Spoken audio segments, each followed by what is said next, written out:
The fun begin. Yep. Yeah, the fun. And The fun begins onward. all right. And now that OBS is not on screen, I can now do that. Okay. It looks like Blends is now on screen. I mean, God, I really don't want to do this, but I'll do it anyways.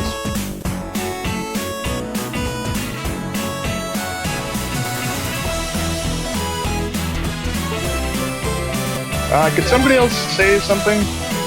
Me. Burrito! I like burritos. Burritos. I like burritos too.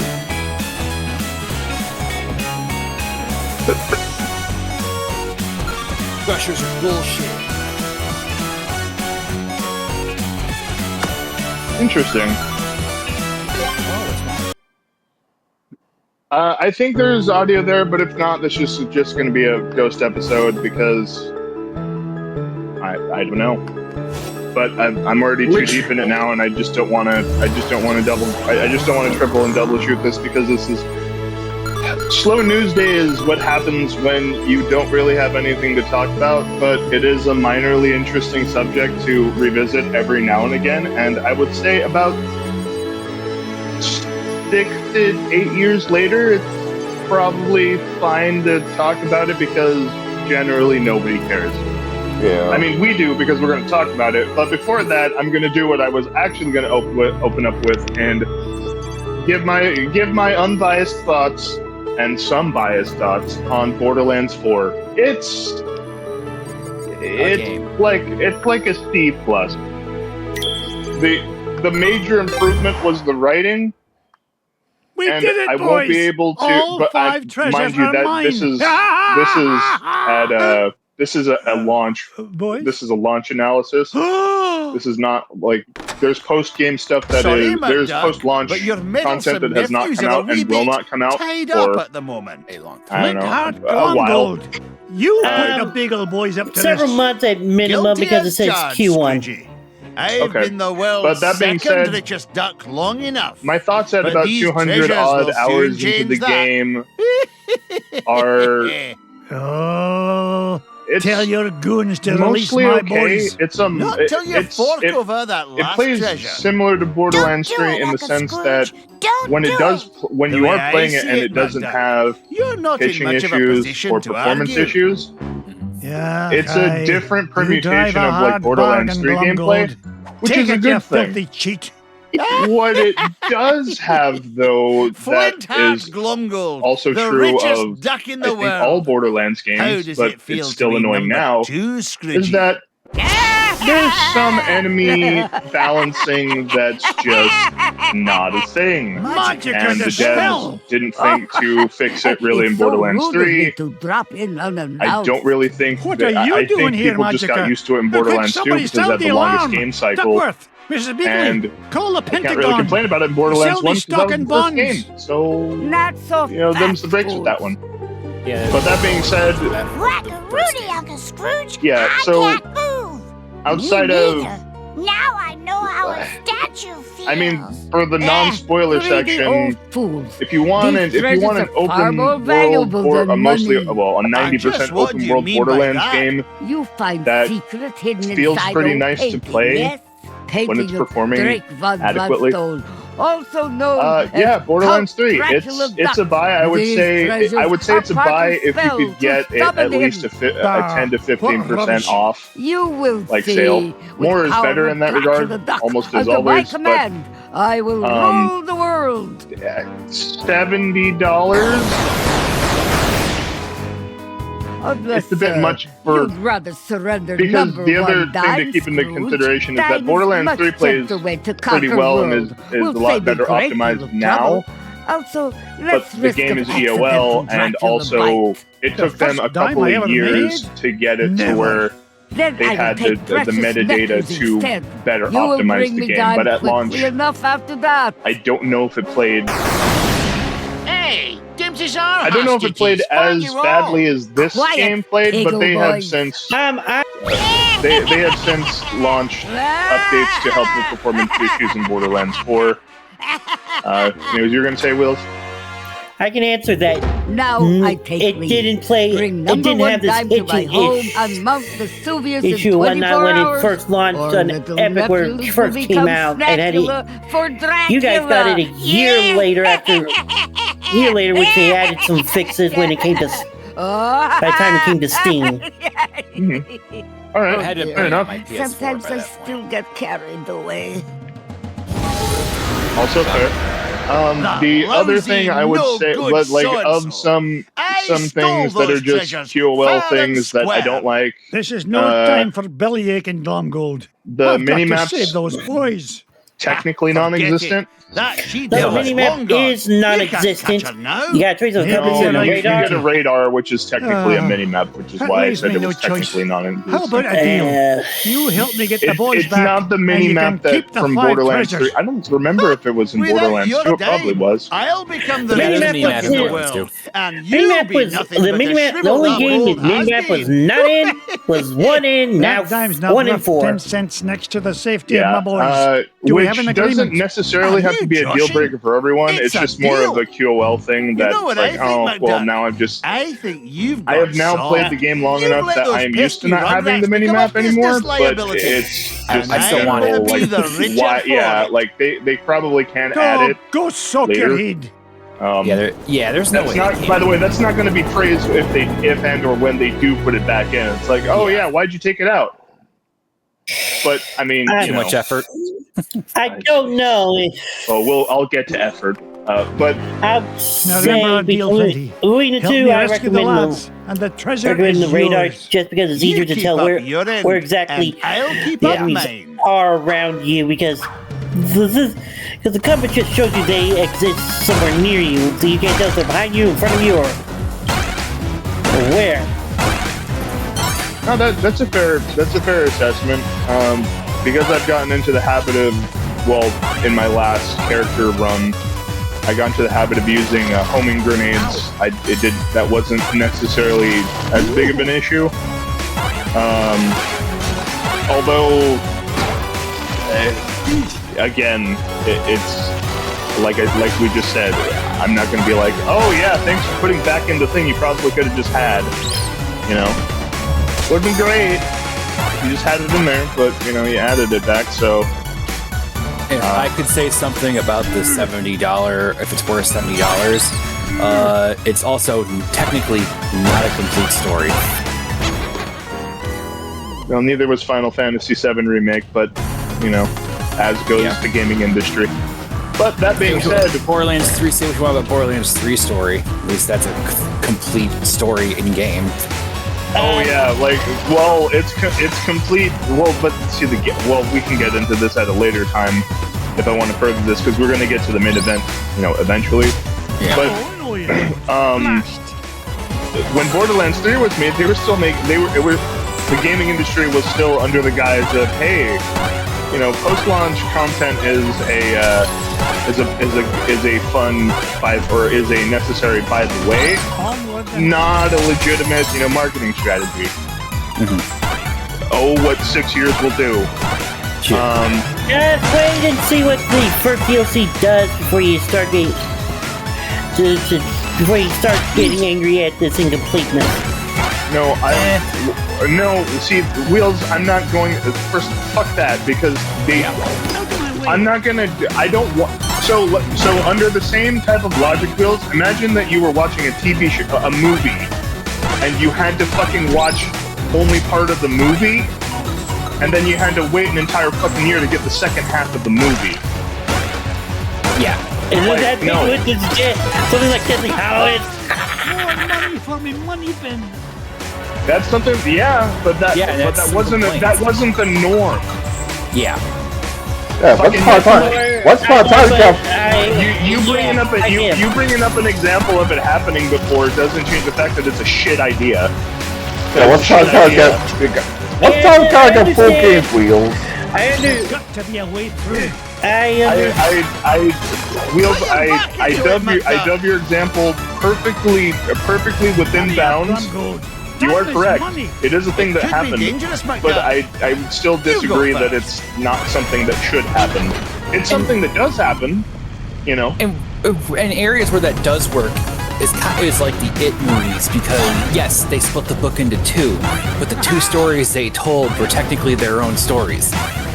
Yeah. So you see, if you see the first one, fine. There's nothing left over for you to see. It's not like you're that incentive to have to see the second one to fit the finished story. Yeah, I mean, yes. Oh, wait. No, oh god. Oh wait, I suddenly realized something. There's one difference between the Final Fantasy VII remake thing and your Borderlands issue is that people already knew even before the first one came out, they were splitting into 3 parts. Well, they already launched. No, but it's a similar.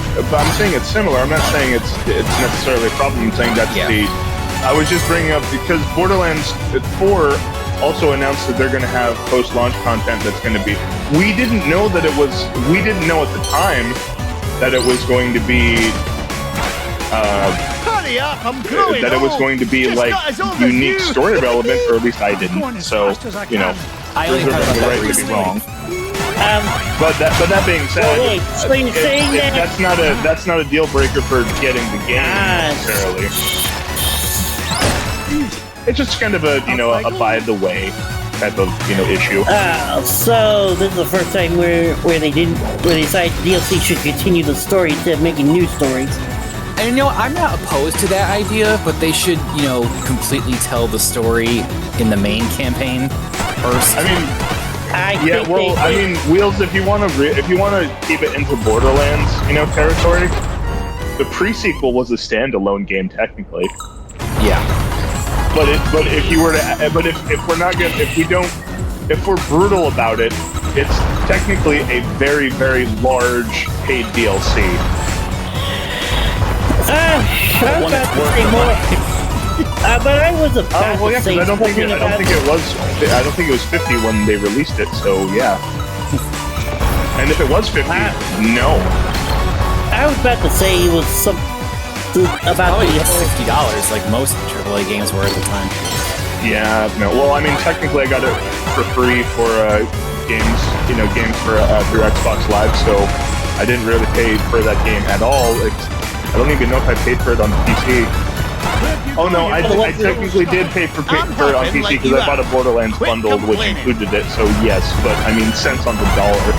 But I would never fucking pay like $60 for the free sequel. Yeah, well, not that the game is shit. But it doesn't do like. But we see again. We're and the DLCs that came out for it. See, okay. We're fucking getting it's devolving. Okay, we don't need to go because the thing is trying to get the thoughts of Borderlands 4 out, and let's not fucking side rail into the philosophical and/or plot relevancy of an adjacent game which enriches the universe as a whole and was almost completely fucking side railed by Borderlands 3 itself. Yeah. Well, from the stuff from Borderlands 4, apparently, yeah, it did. The stuff from the end of Borderlands pre-sequel comes back. It is more plot relevant. Not probably should have brought it in, but not by much. But I mean, it's just that people enjoyed the fucking game and elements from it. So it is notable that they did bring those things back and forth. Move on, McDuck! But to get to more of the core of 4 is, and I was trying to formulate this a little while ago when I was assessing it. But the way that one should attack the game is not the way that I generally play any type of RPG or adjacent RPG. Because it turns out that it doesn't really matter necessarily, like loot-wise or really otherwise, how high a level or how high your stats are per se when you're going through the game the first time, because everything is kind of scaled above you anyways. So if you get to level 50 before you get to the end of the game, which you can do fairly easily. Yes. That does not necessarily help you, and loot drops do not being level 50 on the first run, like before you get to post game shit, does not help you with your loot drops. It doesn't really like the loot drops are a little bit more generous, I think, in this game than they were at vanilla Borderlands 3 when I played vanilla Borderlands 3 initially. I feel like it's better than all of them in general because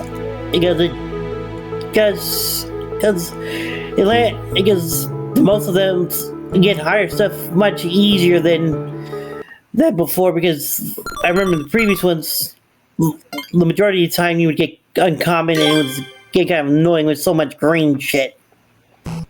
Yeah, but that leads me into this game does a good job of balancing gameplay elemental synergies and class synergies, so that you don't yes, everybody wants the orange shit. Everybody wants orange shit. They do. We've been conditioned to want orange shit. But there are some greens and some blues that slap pretty hard, and purples are nothing to be scoffed at if you have the right synergy and class build. So that's a positive that I don't really know, because again, as Wheels pointed out, because I played Borderlands 3 at minimum a year after it came out, because thanks Epic Games lols. Future gaming, it's a bold strategy, Cotton. And the most strategy, you need them in the balls. They haven't been trying that much lately. See, I did not really know much of Randy Pitchfork before that. Before we sat in on that Tokyo Game Show thing, and now that I do know who Randy Pitchfork is, Randy Pitchford is a guy who seems to be up his own ass, especially about his magic. Magic, and the only thing we learned from funny. The only thing we learned is a little the bit magic about thing aside. Why is it? Why do you think because look, I'm not speaking. I'm not snitching by saying some of us were supremely underwhelmed with what was presented at that show. But I tempered my expectations to, if I was looking at this from an advertising perspective, it's an okay. It's okay. There are intrinsic things that I know, having played X amount of hours in the game at that point, that would have just been that when they had the representatives playing the game, which was which my reaction was, this is probably going to end badly, something stability issues. But Randy going on his thing about hey, guns, right? Americans like guns, and you think that if you play this game, you're gonna like guns too. And it's oh, Randy, you're not even in South Park. Why are you doing this? Yeah. But again, I'm sidewinding myself now. But I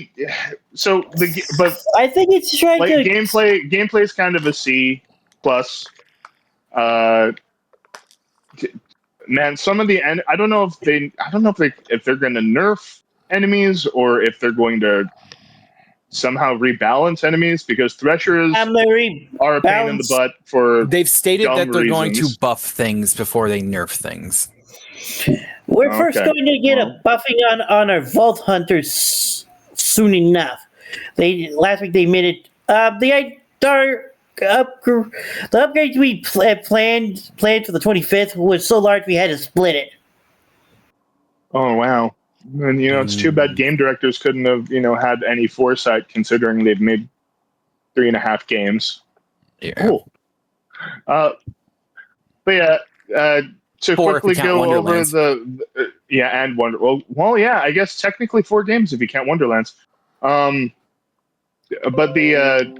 I guess plot-wise, which I'm gonna go into a bit of spoiler territory here. They're trying to rehabilitate the Lilith worship that we got in 3. And I would say that's an overall good thing, so that they have the latitude to make other sirens that could be interesting and or not Lilith, while keeping Lilith relevant going forward. Although I do have the question of what would happen if if somebody legit killed Lilith. Somewhere, some random girl now has her powers. Or she chooses them, which I hate. Oh yeah, or That she is chooses them. That is the biggest thing from 3 I hate. Like, they choose their successor. Fuck off. Why not? I mean, you had a thing with Saiyans going, and then you decided to retcon it for some reason. For some reason, Angel chose Tannis, someone she has never fucking spoken to ever. That happened. Yeah, that happened in that game, but it's not mentioned anywhere, so we don't know if that just happened to be a fluke of the universe, or that's a thing Sarge can actually do. I mean, I would say that it's just lack of writer foresight to go over the story of the previous game. And I'm not even saying with a fine-tooth comb. Like, just pull up the document of the script and read it. There's not a lot. It's not a very big script. Like the games are big because of all the things that the player and the coders have to do, to make that game the game. But writing, you could knock out a Borderlands script in fucking like a week, less. Yeah, really. It's not terribly. I mean, you could boil down if you take out a lot of the character work for all of the Borderlands games. It usually comes down to, we need to stop Calamity from happening so that we can tell our story and possibly tell another story.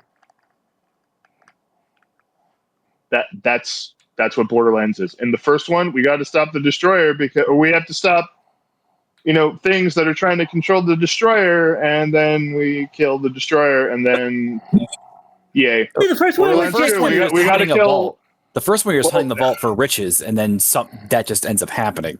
Yeah, in Borderlands 2, we got to stop Handsome Jack, because if we don't stop Handsome Jack, like things will go nuts. I guess things will go nuts, which is saying a lot given Borderlands 2. In the pre-sequel, it's kind of telling this. Well, at least from what I played of it. It's telling the story of how Jack became an evil bitch, and how it's partially Lilith's, Moxie's, and Roland's fault, even though Roland was more like dragged by the other two into this. Yeah, I was getting that, Wheels, but thanks for covering. Tiny Tina's Wonderlands is kind of a weird Elseworlds tale. I started playing it. I never beat it. I got annoyed. It has Borderlands shit in it, but it's not really. I don't know if it's. I don't think it's an Elseworld tale, but it's a tale of Tina somehow being stuck with two other people and decide to start playing a role-playing game. Played by Andy Samberg and Skunk Lady from Over the Hedge. Mm-hmm. And then you get Borderlands 3, which is the tale of the Crimson Raiders in space trying to unfuck a shitty dad's bad parenting. But, because the shitty dad. If you take it with that facade, it's, hey, we got to stop the bad guy from taking over the galaxy or the universe. Okay. All right. Well. And the reason I'm not mentioning Tales from the Borderlands is because while that enriches the Borderlands universe, I love it. It's not one of the mainline games or mainline games. So, except for stuff that happens is plot relevant. Well, probably might be confused if you play the last DLC for Borderlands 2 and for certain Helios Station is like a wreck on Pandora now. Sure, but much like when people tell me, hey, in order to understand the prequels better, I have to go watch the fucking Clone Wars show. And, yeah, I was going to say that earlier about Borderlands 3's decision to do the way stuff with the story as they are is for that reason. It's like, yes, I love the Clone Wars. It does enrich the prequel era, but you shouldn't have to rely on supplementary material to make your story work. Everything involving Vaughn, yes, Reese, You don't really need to know he was once a Hyperion person and shenanigans happened to deal with him as a leader of Atlas. Oh, I can kill that guy from the jump. Okay.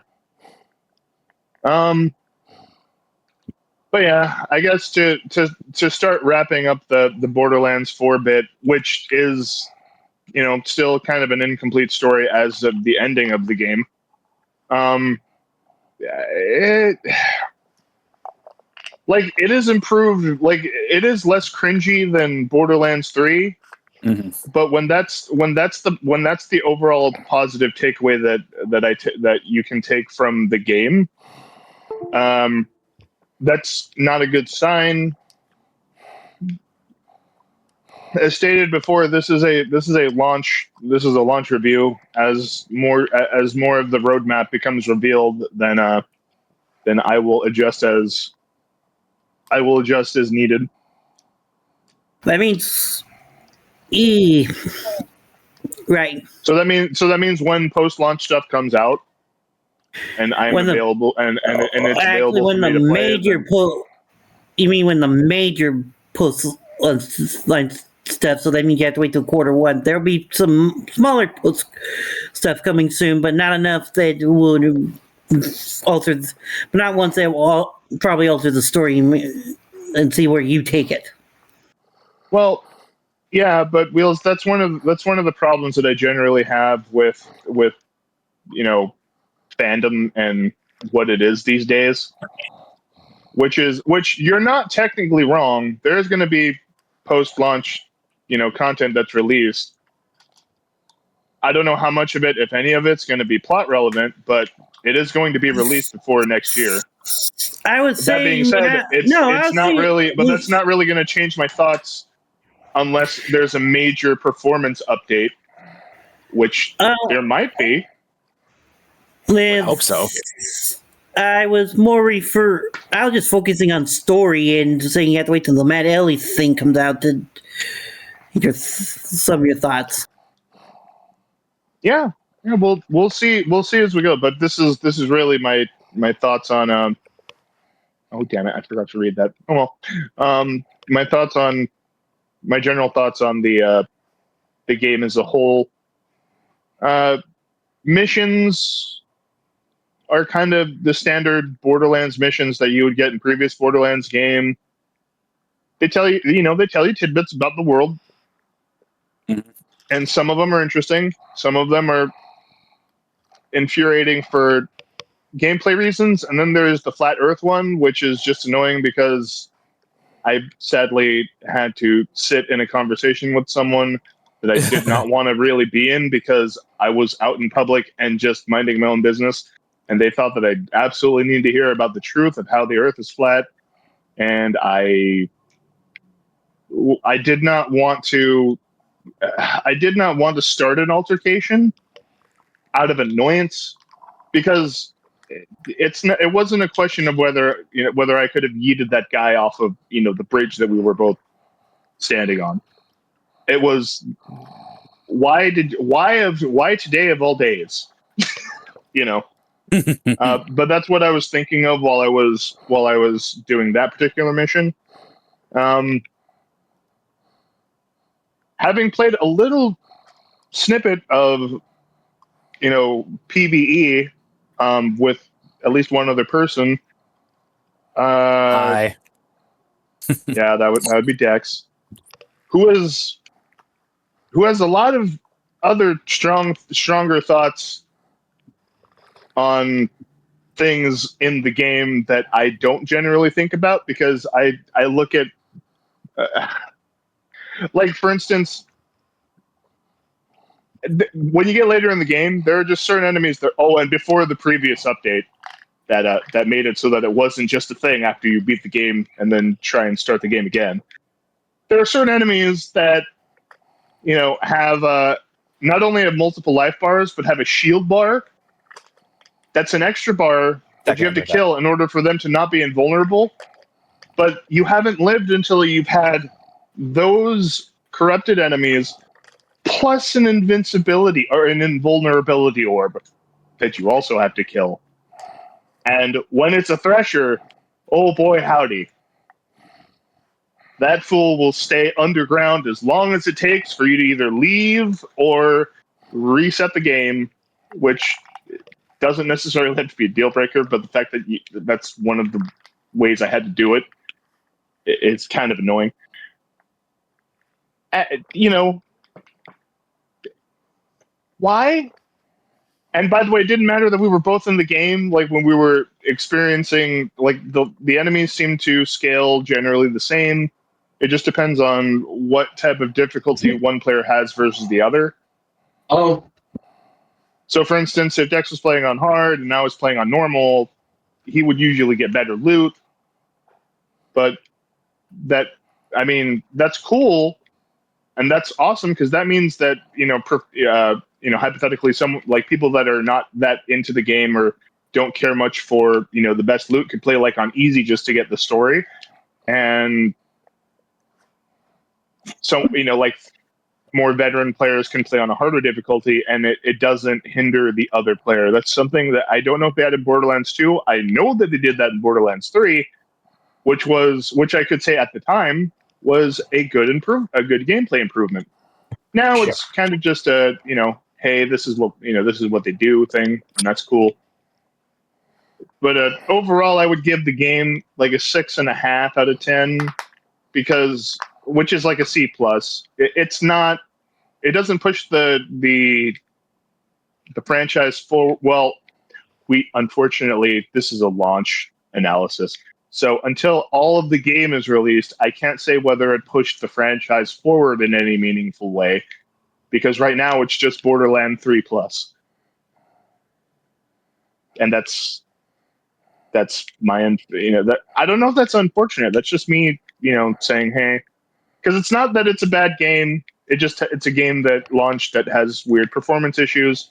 Yeah, But you'd think that they wouldn't have because, oh my God, you just reached, well, Borderlands 3 essentially reached its final form like 2 or 3 years ago, and it played significantly better than yes, I don't have the launch experience, but it played significantly better from the first time I played Borderlands 3 to the last time I played Borderlands 3. I remember I read it, like I scrolled through Reddit, and something someone said that I agree with is that it feels like they didn't beta test it, they just released it, their rough final version. Kind of, it feels like that. Oh, I could see. I don't. Well, I mean, I simply throw my my analysis on that take with I don't know because I'm not privy to it. So it's not a bad it's not a bad hypothesis. It's just I don't know. It does make a whole lot of sense if you think about it though, because there are certain intrinsic things like, hey, why wouldn't you have why is this polished and then it seems unpolished the next time I launch the game? You'd think that you would get that out before you release the game. But then I would also point out to the bigger prime example of, hey, they just released it in a beta state. The story wasn't finished. And the story wasn't finished. Yeah. And it's not going to be finished. And unlike Final Fantasy VII, which, again, whether they needed to use the story not being finished as a cover for they were going to change the story and what was the reaction going to be like versus whatever the story is now, and people have now accepted the story of new Final Fantasy VII. We won't know until later when all of the plot stuff is out, so that we can have all of the pieces to the puzzle. Okay. And with that being done, because that is probably all the thoughts that I have on the game currently. We're going to get to the main event of this news stream, which is not a news stream at all, because this is a dead lead that's been dead for like, I don't know, 6 years. That guy with the glasses, which evolved into Channel Awesome, which some of you who may be watching might remember as a aggregate site where a bunch of internet reviewers tried to pop out of the grocery store and mom and pop shops of video stores and make themselves into a literal blockbuster. Yeah. But I'm like, and I And wish most of them I wish that failed at was it. a joke, but that's actually literally kind of what happened. If I'm being nice about it. Yeah. Oh boy. Okay. The thing Anybody is, else it worked for a couple years, but Well, it was in the midst of the rise of the angry reviewers, where everyone need to be angry to reviewing, which was, and of course, the two leads were the nostalgia critic and The angry video game nerd. exactly yeah. Oh, you were saying in general the angry reviewer. I thought you meant on the site.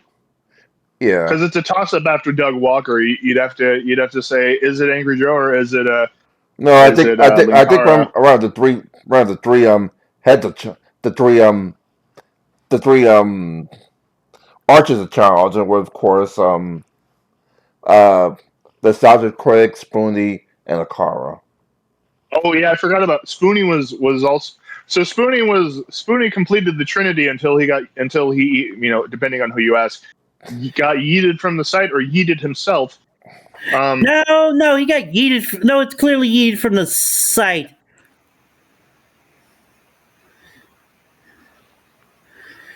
Because well, we'll get into that soon enough.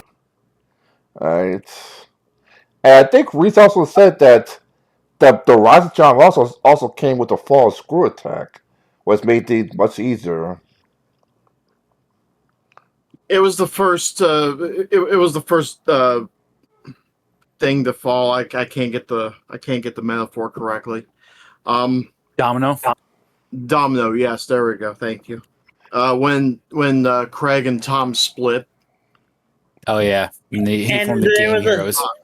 Tom wound up taking Liz and New School Mickey with them, and they found the Game Heroes. They partnered up with that guy with the glasses. Oh, pony fucker Mickey. Wait, right, Pony, 8-bit Mickey? Yeah. Wait, Pony Fucker. Pony Did I Fucker. miss something? He was huge into My Little Pony. Oh.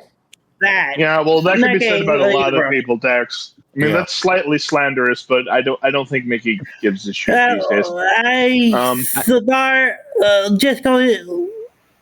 That's a starting bar because there's actually decent people in there. So I need more details of how you interacted with it to understand.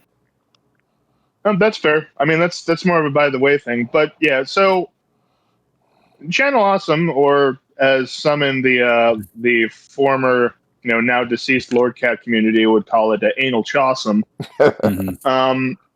And we had to call that a deceased community because Jason lives no more. So figuratively, not literally. Figuratively. Oh, no, I mean, like technically he's Soul is alive, dead, but, not the body. Jason as a legal entity doesn't exist, but as a physical entity, they technically exist, and I'll just leave it at that. Before the Legion of Troons that they have.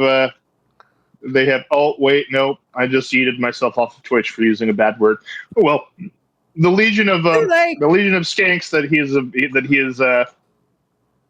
is aligned himself with, made it so, and fucking yawns, I guess.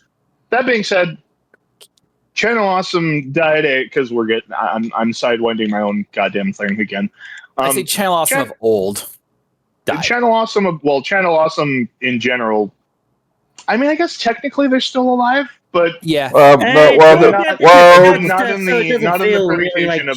in their highest, like the height of their powers, which is which is a good thing. Well, no, scratch that. It's not necessarily a good thing or a bad thing. It's just it's just what is. Yeah. Because whether people enjoyed their content, which admittedly back in the day, I did find some of their stuff, genuinely funny. But then as I kind of It's not that like I went highbrow or anything. It's just okay. It's not only that your shtick is kind of bad. It's just I don't care about like stuff that you're making fun of. You know. For me, one of those things was like when Doug went after the pebble and the penguin, and that's like, okay, all right, you're reaching, bro. Like I get it. It's not a great. When I came back in, you all were talking about Spoonie's departure from CA, and well, I know someone who would know a thing or two about that point of history. You want to chime in? Well, we'll get back to that, but we were we will get there. Well, that's actually part of Domino, so eventually you have to get there. Yeah. Well, when you say you, could you be more specific with you? Wait, Twisted Puppet's here. Oh, okay. Sorry, I'm sorry, Twisted. I only have 2 monitors right now, so I can't have Discord on a separate screen, so I can see if people enter or not. I thought you had 4. Well, technically, I have 6, but only 2 are. I'm only daily driving 2 because it's been a busy couple of weeks, and I just no. I don't want to have to rewire right now. Excuses. I kid, of course. Oh, okay. Yeah. No. Oh, fuck. I'm so goddamn lazy. I'm the laziest fuck to ever. Look, if I got the same deal that Spoonie did after he fucking left, or got his Patreon going, I would have farted out on OnlyFans, getting $5,000 a fucking week or month or whatever. Yeah. It's like, yo. If I could send my ass for $5,000 a week, if it was just remember everybody, that today I'm going to be cosplaying as Woody. Toy Story. Do remember, Ty, that at the time when he's getting a lot of money, there was a promise of making a movie that never happened. There was. Yeah. Oh yeah. When he reached his stretch goals. And then so can I ask, because Twisted did it specifically ask about this, man who unalived himself, did that happen pre the document? Well, I mean, I guess it would have pre the document. Pre the document, and it's actually the incident that I mentioned is the incident that got Jason Pallara in so much shit and ostracized from the other people in Channel Awesome because Carmichael had raped Screaming Mantis, and Pallara got blamed for it. Wait, how does someone get blamed for someone else? That was the MagFest 13 incident. Okay, and then later he offed himself. Guy. It's just easier to blame shit on the fat guy. Yeah. Well, considering the type of psycho that not Jason turned out to be. Well, I mean, I'm not saying. Consider that Jason doesn't exist anymore. Now no, he doesn't. And you could say, bye, Felicia. I usually say Jason Pallara, may he rest in peace. Yeah, I often say not Jason because fucking what are they going to do? Where's the lie? You're not Jason anymore. Like, not like most. Naming. I'm just going to refer to Jason as a deceased person. Yeah. Look, if I wanted to call not Jason a tranny, that's not me using a slur. That's me explaining. That's me describing them in life. Mm-hmm. I'm not, Listen, I mean, yes, you could technically stuff it, not Jason, into where your transmission goes in your car, but I'm not saying that someone should do that because you're not going to get any fucking mileage out of that fucker. Listen. No disrespect. Don't believe the propaganda of the Flintstones. Like, no offense, I still consider. I don't know if a Tesla's transmission would work with a human transmission either. Like, no offense, I still refer Jason as Jason, but I can still refer Chris or Roll Tree as Chris because that's what I know them as. No, I was calling him a Rolot even before he turned into a Rolot. So. Yeah. Okay. Back to our timeline. Yeah, okay, back to the timeline. So, let's see. If we go by 2013 being the first major crack in the in the timeline, at least for the site as a whole.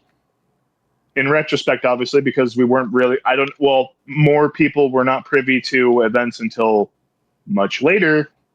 I would say I started thinking more about it once Spoonie got yeeted the first time, because it seemed like, well, what was the issue? I mean, there's different opinion, there's differences of opinions, but then there's that stupid business-headed side of me that's like, it doesn't seem like he's doing anything different with his content after he left. That's weird. So him being kicked from the site was something that they made up a bunch of shit about. Supposedly, like him making a joke about one of the other female hosts. What led to it actually was the incident that happened the day before, where he basically sicked his entire fan base on me. Ooh. I didn't know that because that actually got him kicked. Well, because because the joke he had made was a month prior. Well, the Scarlet was still bitching about that, so at the same time. Well, I thought the joke didn't even technically have anything to do with that at all. It was. I had been talking to Holly in IRC, so she knew about it. Like their whole side, HR side, knew about it. They knew what he had done, what he had, what he had said to me and shit. So, but then they decided to take it and blame it on a month-old joke that they didn't give a shit about previously. Well, I was told it was because that they would rather the other women take the blame for it on the website rather than a random fan. Oh, that doesn't shock me considering what you found out later about fucking Mike Rashad and shit. Yeah. Yeah, well, but see, this is stuff that not even like I was ever a fucking archivist for this particular event, but didn't know that. Yeah, me either. Unfortunately, I'd hate to say, almost a decade late, but apologies, I guess, because that's a shitty. I mean, I'm also the reason Polara told him to off himself. Oh, really? Well, that explains the beginning of the crap. I think the chord was I wish that he would take his brother's service pistol and shoot himself. Yeah, we remember. Kino Casino actually played that stream and reacted to it when he started his transition thing, and they discovered all of his TikTok stuff. And I didn't remember at the time that he had actually said my name in the episode in that particular live stream. So that brought back some memories. Like shit, I didn't realize that he'd actually called me out by name and said that he was pissed off that Spoonie did that. Oh, I remember that. Yeah, I actually can. I do recall that's still on the internet because somebody else uploaded it. Well, it's one. Wait, so he was able to get it scrubbed completely except for that one episode? He wiped his entire channel like multiple times. Oh, okay. Yeah, but somebody had already downloaded that and uploaded it on their channel, so that's on the internet for good. Very good. Yeah. I mean, most of his library of videos has been downloaded by Reese, so yeah. Yeah, and by me. We do have silver bullets, but they're not really they're less silver bullets and more of bronze bullets. Hey, remember when shit used to be kind of funny, but then also not funny? Yes. Because the point I was getting at, who? Poop is always funny, especially when you throw it against the wall. But yeah. Oh, really? But yeah. Well, as someone that's had to work with septic tanks, no, it's not always funny. But yeah, I thought the whole one who I has thought to the disinfect areas. No, it's not really funny when you have to clean it up. I agree. Yeah, and someone had to walk into you're not the one having to clean it up. and someone had to Reese, walk the Reese, the addendum so that we can murder the joke is that shit is always funny when it's happening to somebody else and you don't have to clean it up. Yeah. and from someone who had to walk the bathrooms, then call housekeeping and stay there to make sure no one else goes to the bathroom because that's how bad it is. Yeah, not exactly pleasant either. I know, but like, let's stop trampling over Reese's joke because it actually is funny. I've just heard it so many times that my laughing receptors are adding an S to it, so it wants to fucking kill me. And considering what I went through today, I'm not much of a chocolate that's the other thing. I was actually this entire discussion I was actually considering shelving for that reason, which I will not mention right now. But Strider had a long day, and it was really a long. I'll fucking say what happened. I had to go to a funeral, so finally lay my aunt finally laid my aunt to rest today. Yeah. Oh yeah, it was rough. Yeah. No. I mean, on that note, Strider, I can say that I had been in a similar situation with an aunt that passed away, but this was like over 20, almost 20 years ago. So, but it was the same feeling you probably had, where it's like, wow, they just don't exist anymore, and I felt really bad about it because she left behind 3 kids, all grown and contributing to society, and they're despite a bunch of bullshit, they turned out fine. But yeah, it's rough, and sometimes you find tears that you didn't know you had. Yeah, I thought I had lost the ability to cry decades ago, and that today proved that fucking wrong. Yet sometimes you learn that you actually have emotions every once in a while. I felt kind of similar when my dad passed, like 3 years ago. Yeah, people will probably reach out to me when my folks pass away, because I will probably not, like, generally not be online, like, talking to anyone outside of employers or like actual, because I will need some time to process that. And oh boy, I'm gonna have to. There's a lot of you think you're ready, you think you can build up the resistance for it, and it's like no. I'm grabbing but again, something enough cute. about our our real actual human things. Let's talk about people that acted like inhumans. Channel Awesome. Yeah, I just got back from that. And why are you flying up, Reese? Re-rail. Yeah. Oh man. Oh. If I actually had subs, Reese would have gotten a cookie. Although I do have to see about sending him some of those Uber stuffed Oreos at some point. I got a nugget. Anyway, English Awesome. Oh yeah. So, God, see, and that's a because it's such, for me, it's such a mishmash of like, it really was an endless rabbit hole of like septic shit that I actually don't know where to go after that particular incident, because now I don't know where you would go with the timeline, if I was going to structure it in a timeline. Another crack I would put down is the whole disaster that was the attempt at trying to make a gaming site. I was about to say the 2 spin-off thumbs. I was about to say the 2 spin-off sites, Splinter's Thumbs, and I forgot what's the second spin-off site.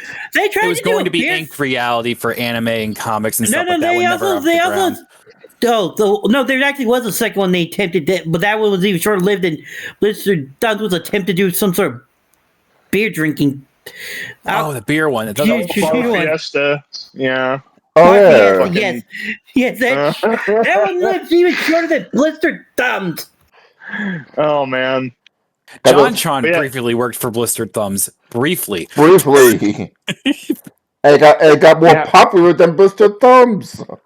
Yeah, Blistered Thumbs is a concept that I thought that's what Screw Attack and Retrowave was. They fell flat on their face because they did stupid things like when they didn't try to actually connect with developers and whatnot, and also everyone who if you wanted to review a specific game, you had to buy yourself. They weren't going to try and get review copies. I mean, Yeah, it fell flat on that. They weren't. Go ahead. Go ahead, Twisted. Also, they couldn't get review copies because Spoonie kind of fucked up that relationship with the right, because with the industry, the E3 fucking thing. Staring at an XCOM spin-off and claiming betrayal. The whole betrayal thing fucked up Spoonie and Angry Joe as well as Jason. Just got hit the heart. I would also argue that their brand of air quotes review was more of a satire than an actual review. Yeah. Like Angry Joe still, for the most part, rides that line. I mean, that, and I've just built up so many goddamn years of resistance to like his quirks on shit that I just really don't agree with.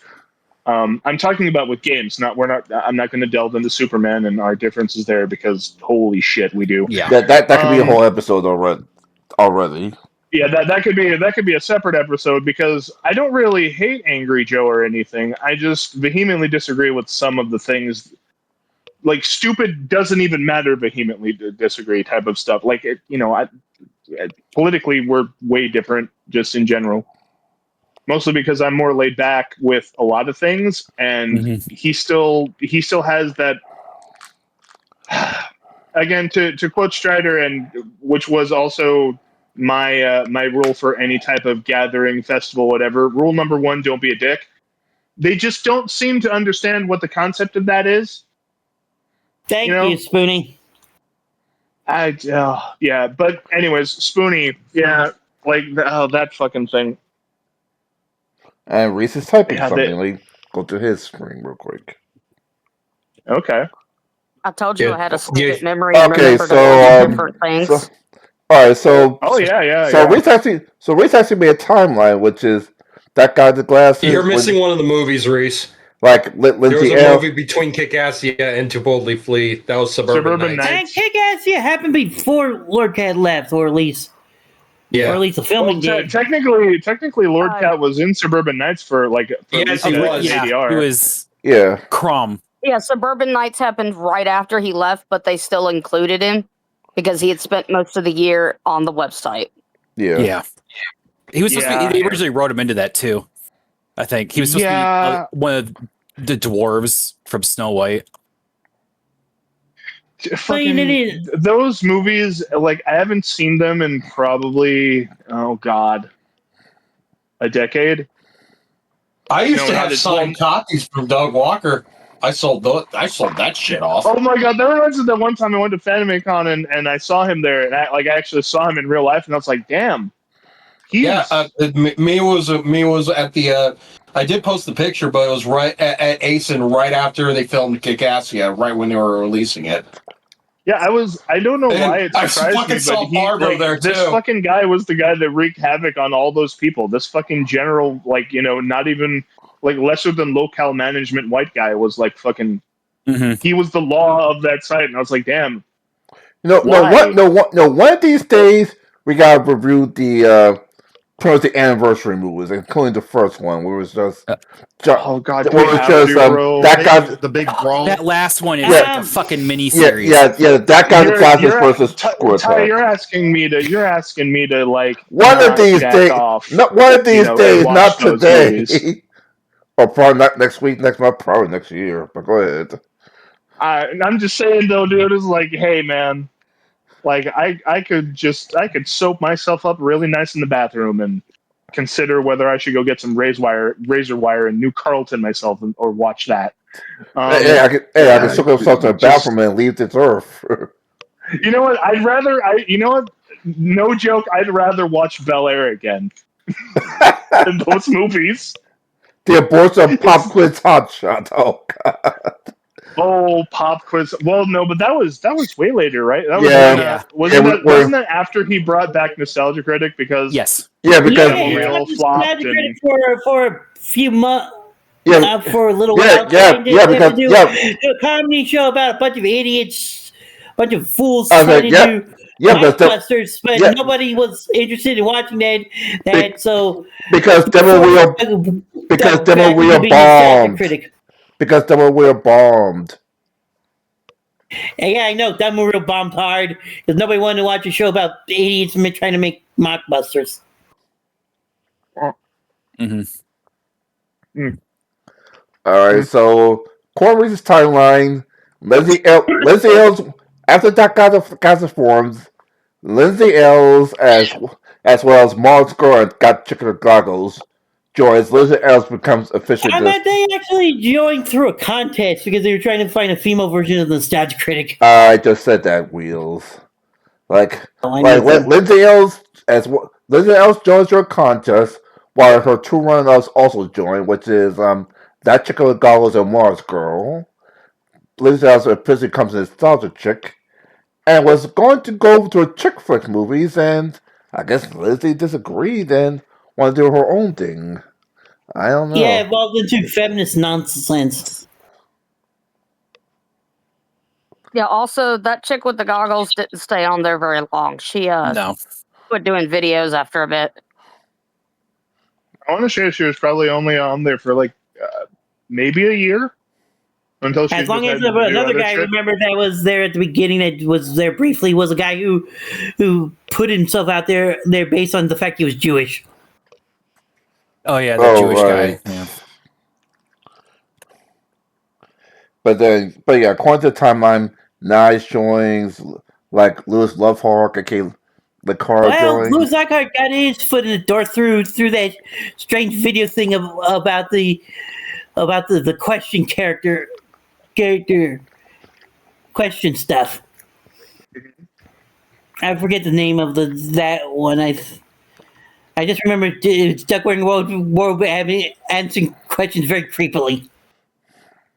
Yeah, of course, and nowadays he's most well known for doing long strings and playing Pokemon because I can't afford to pay my taxes, so I need people to bail me out. That probably explains why. Is that his actual reasoning? Is he can't afford to pay taxes, so he plays long streams? The last several years he's done long streams when people just throw money at him so he can pay his fucking house taxes and shit. But isn't Louis' wife had a normal job? I don't fucking know what Vega does. I don't know what. I don't know. Married? But it's. I don't know. That's what you're saying. That probably does explain why his storyline fell to pieces with getting too mean. I don't know, just because of the graphics. I didn't know it was also the money that was screwing that up. And look at the timeline.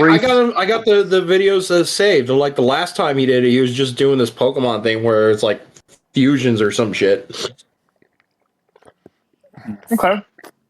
Well, anyways, the timeline. Okay, he said last joined. I think a couple of other people joined before the big brawl. I think you messed up something, Reese. Lord Cat left. I did. Lord Cat left. Lord Cat left after the family of Cacassia. I'm sure I'm missing a few things because I am getting older and my memory's getting a little fuzzier. Yeah, because Jason was in Cacassia, and it was right before the Suburban Nights launched when he left. Because Jason was also part of Blister Thumbs. Though obviously Angry Joe was ahead of it. But I still can't believe I did a step back. I still can't believe back in the day I did a tribute video of You Can Play This because fucking Juwario followed me on Facebook or on YouTube. But people didn't know at the time. Thank you. And at the time, I didn't know any of the shit Justin was fucking doing.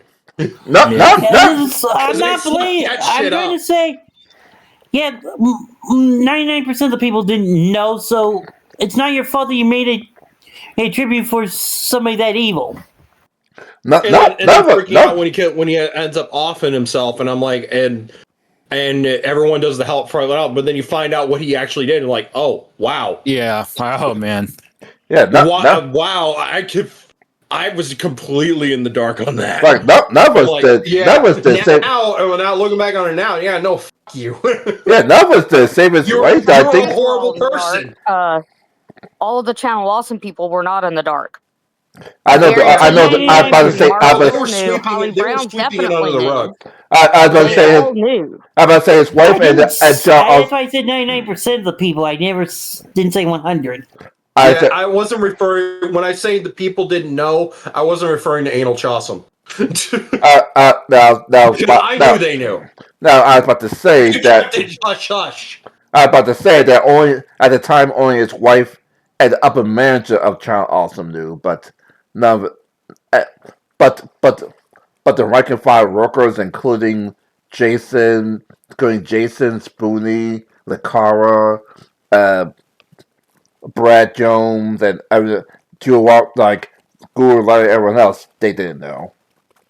Yeah, case in point, listening back to what Justin was like, sounds like a dude I knew growing up by the name of Tony, where he would just stick his dick in anything. Still does. And right now he's facing prison from prison charges because he was caught banging an underage pooner minor. While he has HIV and shit. Well, I made a character.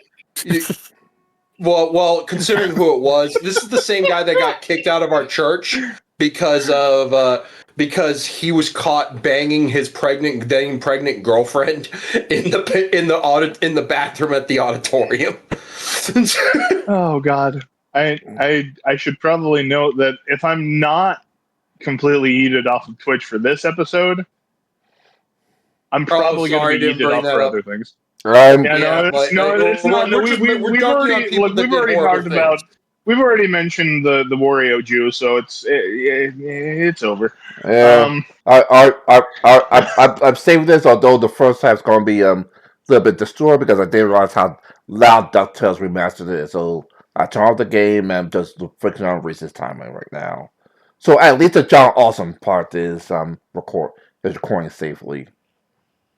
Yeah, well, it's just so that like, if what's someone the next does thing in something the horrible, if something does something horrible, I am vehemently just gonna shit talk him for it. Well, and didn't apologize or didn't repent for it.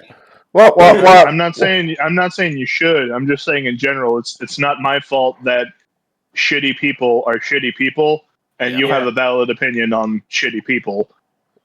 I'm just going to point out that Twitch doesn't really care about small creators. You'd have to be actually reported. So I don't think anybody's going to actually report you. Plus, we're talking about people that have been gone for a long ass time. Yeah, that's the other thing I should probably remember when I opened up the stream with Slow News Day, which is who the fuck outside of like people like us would kind of remember this and actually because most people nowadays will be like, what the fuck is Channel Awesome? Yeah, what is Goku Channel Awesome? Has no fucking idea. They do. They're fans of the newer Channel Awesome and who don't talk about that stuff anymore. Yeah, one person? He had no idea who the fuck Channel Awesome was. Because, well, he was born in 2004, the year I graduated high school. So when we were watching them, he was like 5. Of course, he didn't know any of this shit.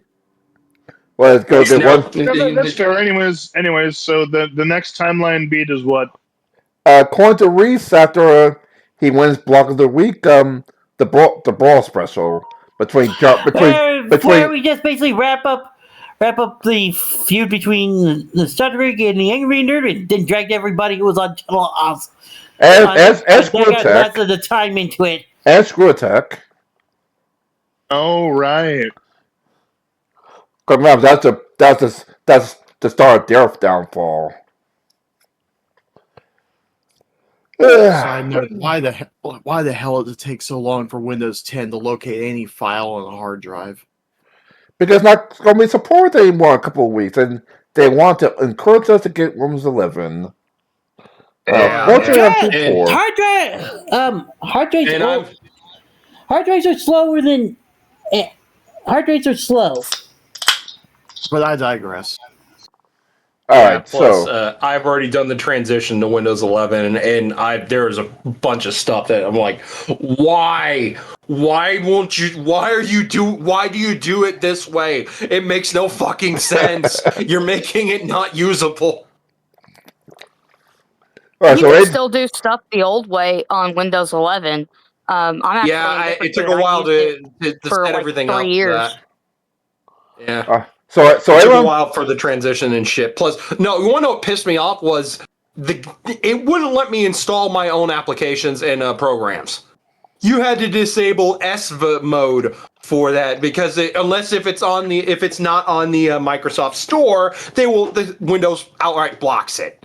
Unless if you tell them flat out, I'm like, hey, I don't want this feature on because the stuff I'm installing is not on the Microsoft Store, like other browsers and stuff like that, because they just want to push you towards using Edge in their products or using something other than Microsoft Office, because I use Open Office. They don't want you to do open source stuff. Right. They went the route that Apple OS takes, because you can't do a whole lot of shit with that either. Yeah. So anyone remember back about on topic? Yeah, anyone remember something about the big brawl? Because unfortunately, I just remember clips in pieces. I just remember. I mean, the thing about the big brawl, it was just a video about. It was just a face-off video that they did. There was no real significance. There weren't really any controversies that I can think of related to that shit. It was just they only filmed for like them one doing day. a fucking video. But I just remember that it'll show you one of the first people. That reminds me that there was an Australian on the site for a moment. That Aussie guy. He did not leave in good terms, I don't think. Oh, okay. Dan Rizzo, is that right? Was that his name? Dan Rizzo. So I don't think he left on good terms the first time, nor when he left the second time. Second time? Can I find that picture? Wait, came back? Yeah, he came back and was doing like reviews of like Pokemon movies and shit. Are you mistaking the Suede guy for Dan Rizzo? You're mixing him up with the. Yeah, you're mixing him up with the New Zealander who left on good terms. He was going on a missionary mission for a few years. Yeah, like it's understandable. He was New Zealand? I thought he was Australian. Nope, New Zealand. New Zealand. They sound generally the same. Oh, I found the picture. And that's not me being a shithead. They really do sound extremely similar. But then again, you could argue that for a lot of different dialects of English. Let me find where's the tag? Where's the Kegs show channel on here? Because I found the picture. Brawl, I don't remember Polara being in the brawl. No, he's not. No, because he wasn't. This way before Jason joined. Yeah, but it was a stupid thing that was hyped up because Angry Video Game Nerd and Doug Walker were both in the same city, and they wanted. He wanted that clout. Walker wanted AVGN's clout. Yeah, here's the trick that because video games are considered the transformative media, AVGN can post his videos on YouTube, which is still the most popular self-recording site of all time. Because he knew what the fuck fair use was. Yeah, where Doug and I guess his brother and his left-hand man didn't know what fair use was because he would tell the entire plot of the movie with major plot points showing on screen and everything, and it got kicked off YouTube over and over and over again until it was forced to go to Blip.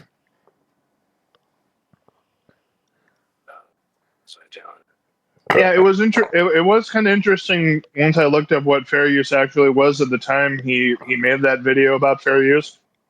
I was like, homie, your point by point, like fucking pointing out shit again.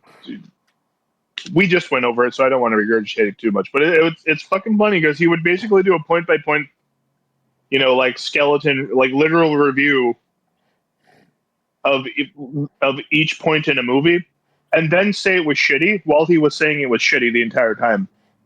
Which I will freely admit that was something that I found interesting for a while. Yeah.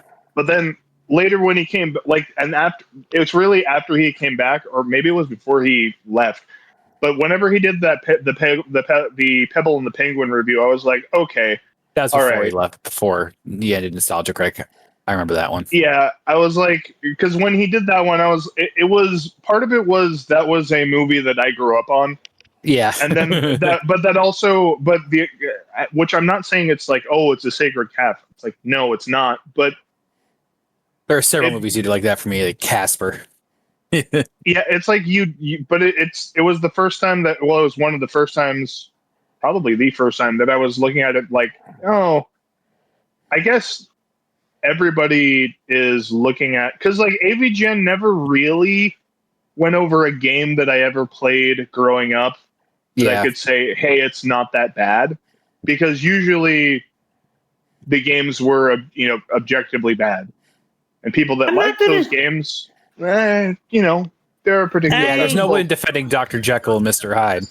I can understand your defense of Pebble and the Penguin, but it is on the lower end of Don Bluth's career. Oh no, it is. It's not. I'm just saying that was.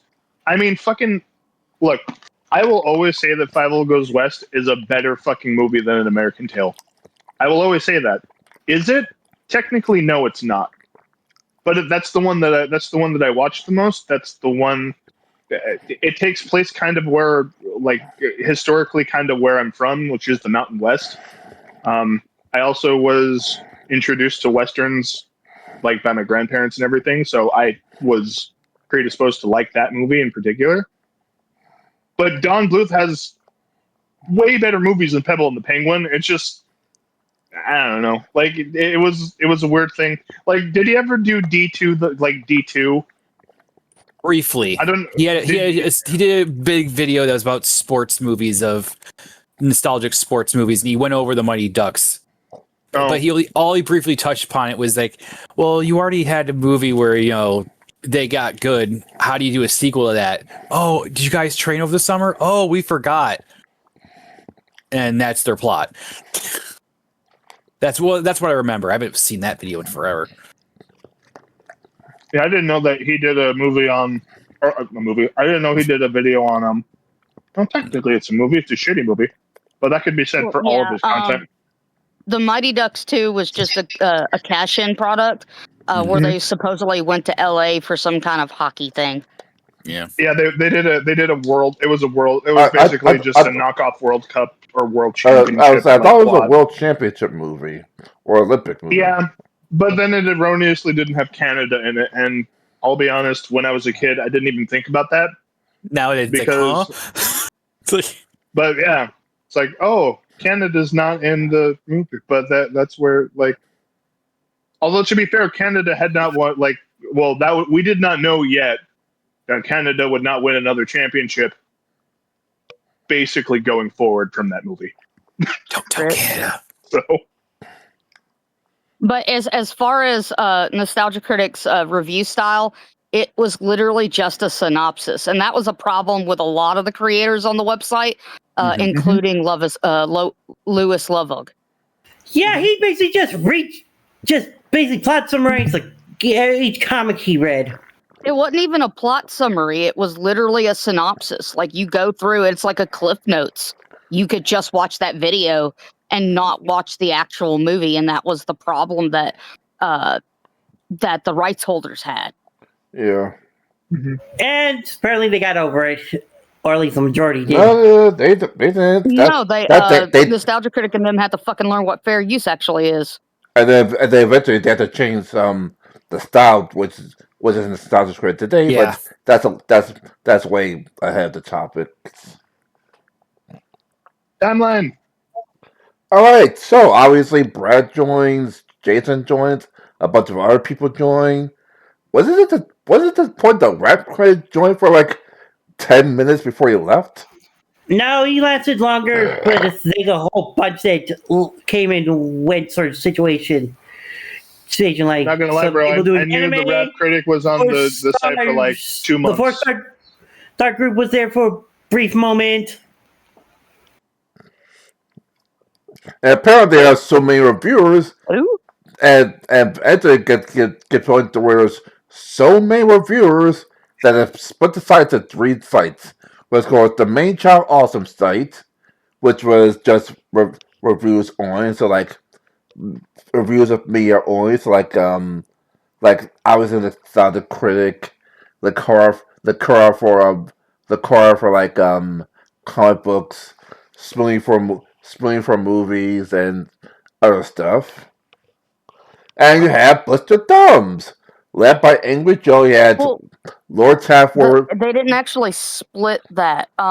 Blistered Thumbs had more written articles, but they still had to upload videos on the schedule that for the main website, for the Channel Awesome website. So they didn't even.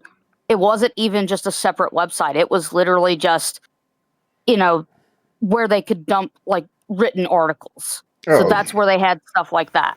Oh, it tied to be more apt about it. It was more like 3 subdivision or like segregated subdivisions of the same site. So like one might think that they're different like sites, but they're actually all kind of the same thing. It's just doing different shit. Angry Alley DD was tossed around as an idea for a separate website. The guy made a little end thing for his videos, but it basically went nowhere. Well, that's because they didn't have enough people to do it, and it wasn't really something that was all that interesting to begin with. Yeah. Yeah, it's. I mean, once we finally get through the timeline, I can finally go about the the analysis of logistics that they fucking lacked in spades. But anyways, the timeline. Anyway, but of course the infamous MaxFest betrayal incident. No fucking hell. Yeah. No. Which no one can remember. No one can forget that one. Which of course yeah, well, it makes Jason also attached a claim that this ruined him a chance to act a notch with no proof that that was even a thing that was going to happen in the first place. Yeah, because at the time, yeah, but that's not the only incident. It actually did hurt those creators a lot. Yeah, I had to go from Wheel Girl that it hurt Jason, as we said earlier. It caused some spooning and Angry Joe review copies for a while. Well, I don't know if Spoony ever got review copies for anything because his reviews in general are kind of the stuff Spoony reviewed. He reviewed old shit. Yeah. Okay. Yeah, so he didn't review new shit. Like at least with Angry Joe, it's like he was going after. Well, he kind of is, but he was reviewing things that you could buy new. Spoony would review old shit and badly, but whatever. so it's his eye test. All right, so it cost Angry Joe review copies, and supposedly cost Jason a review of interview with Notch. Well, it's not even the interview with Notch. It was the implications of that. Like you're going to E3, which was yes, it's also kind of a convention, but it's not like a MagFest. It's partly a trade show.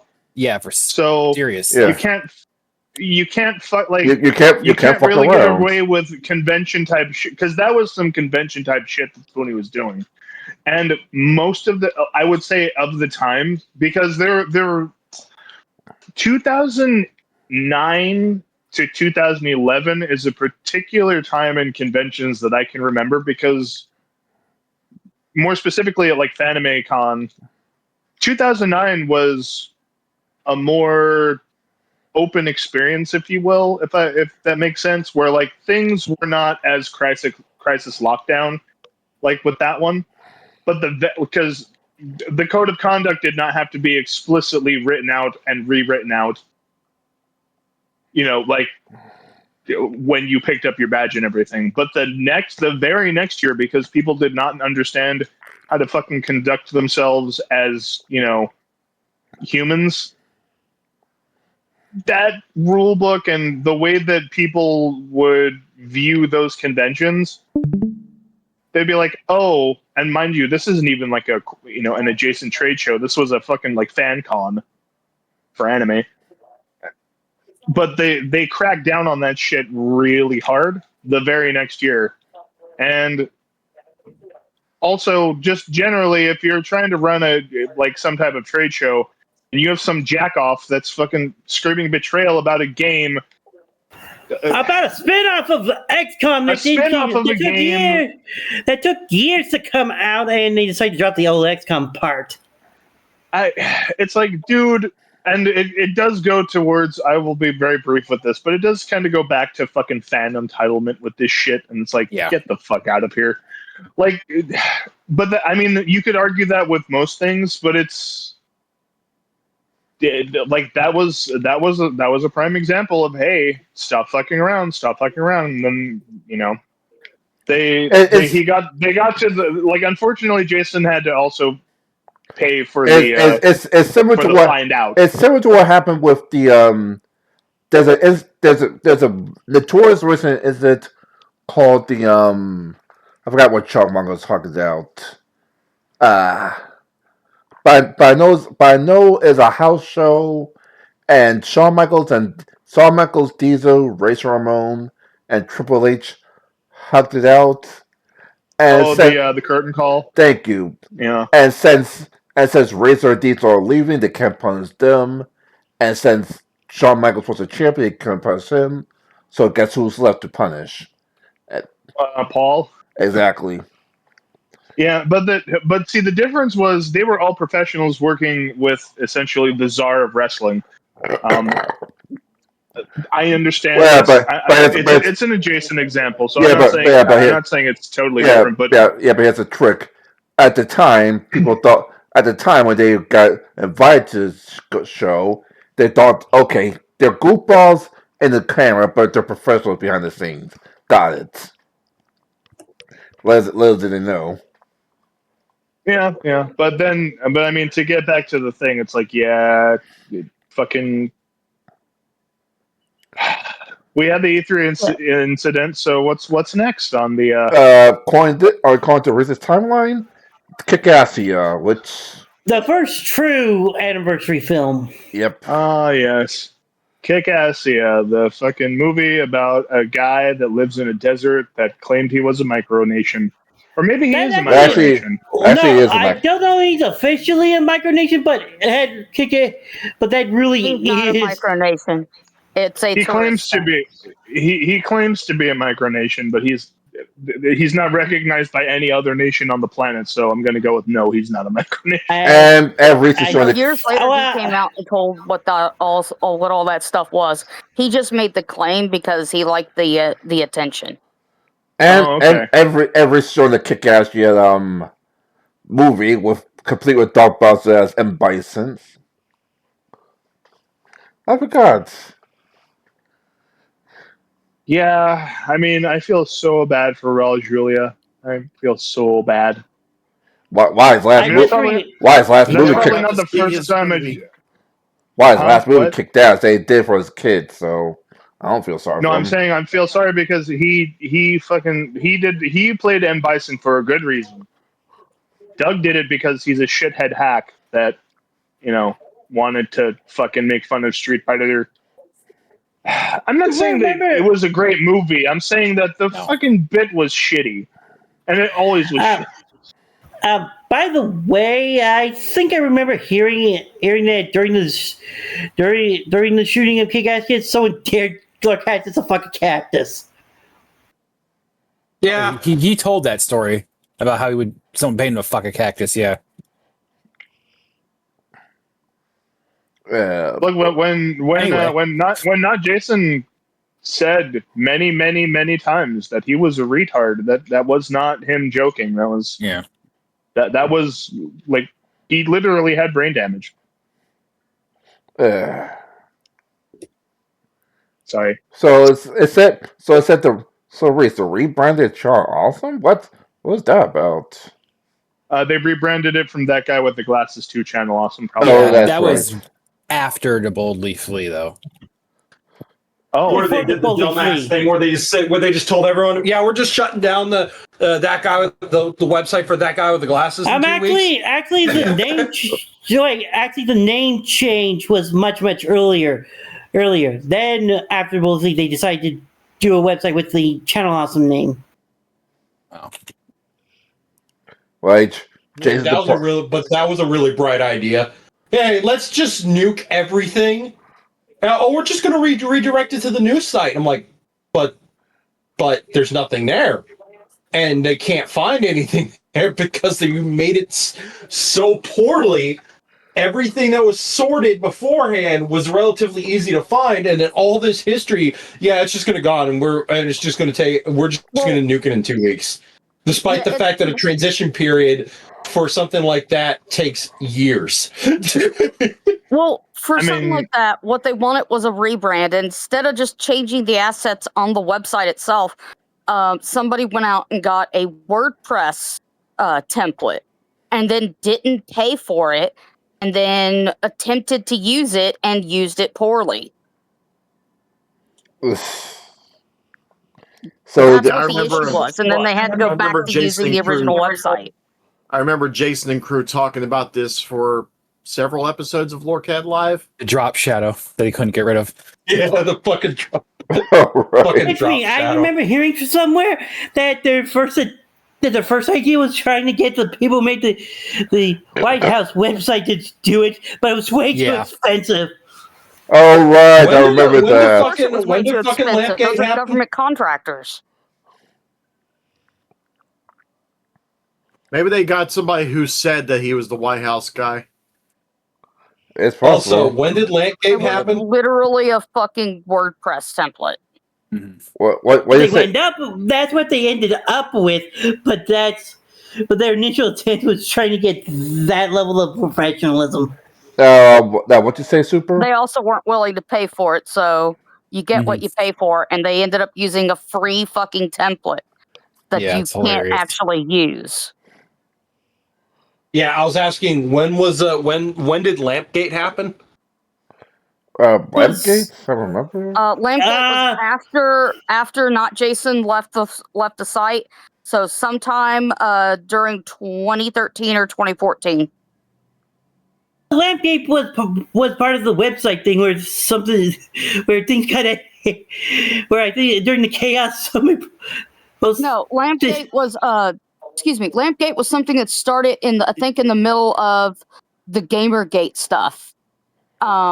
Somebody had made a joke about someone being a fixture, and Not Jason made the light fixture joke. Yeah, I remember that now. And then he logged into his old Tigwittig web account after being inert for several years, just to point out they were wasting all the money for, I think it was for the game show and shit. Yeah, new website. I remember that. Microsoft immediately banned him. That spurred on everyone on Jason's site to start fucking with it. I remember that because I was lamps and shit.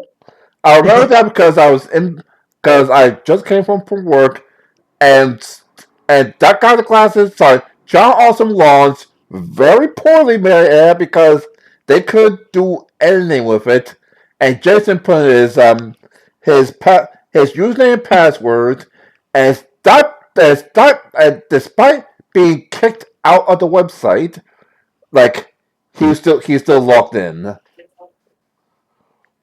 And they just started IP banning people, and then all Jason's all the Lockhart Mafia ran in and pretty much They just did pull to Jason. This looks so funny. Let's stick my dick in it. Yeah, we kind of all spammed their forums. But that's because Linkara didn't understand how the fuck to actually block somebody or like remove them, kick them from the forum. He was the only fucking forum admin. Oh my! Wait. Go back for a little bit. You got a shot match with Mike Machado? Yes, I did. What happened? What happened? Please tell the story. He mentioned at some point, I don't remember if it was on the website or if it was in the IRC chat, but he said, and I quote, "I don't see the point of having the chat room on the website, because before that you could access that guy with the glasses IRC chat via an IRC applet on the that guy with the glasses site." Mike didn't see a purpose to that. I asked Cold Guy, who he and I were still talking in the chat room. I was like, I never heard of this, and they immediately put me on with Mike Machado. He was like, I didn't say that. So we get into a shouting match. I was like, you totally said this, and he kept denying and denying and denying. And then what happens 2 weeks later? The link is gone from the website. Nah.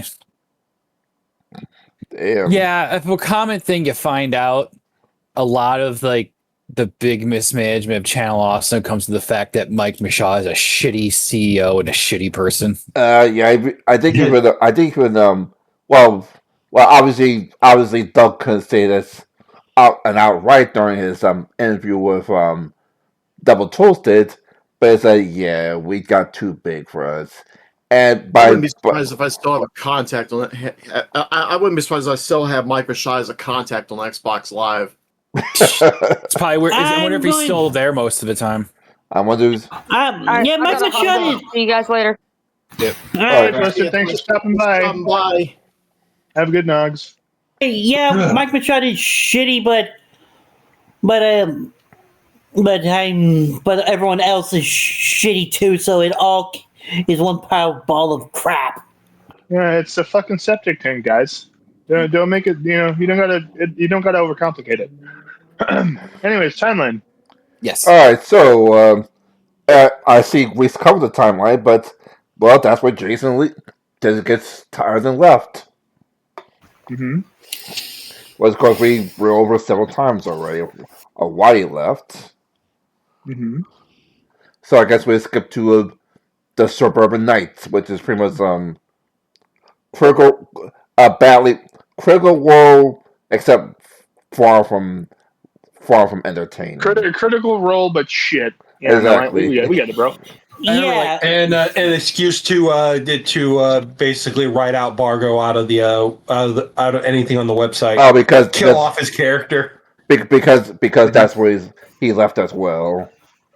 I think they had planned. No, I don't think that was the real reason. I think they had a falling out after that because the next one had his character come back in a big way, and I think the whole point. They even said that the whole point was they were going to use him again for that, but I think they had a big falling out.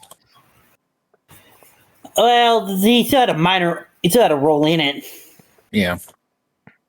But I could see Jason leaving the first true domino to say, wait, what the fuck? And then according to Reese's timeline, about a year later, Jason breaks his NDA. Okay. And then shit happens with Nash and Real dead there? What? That's a quote from Nash.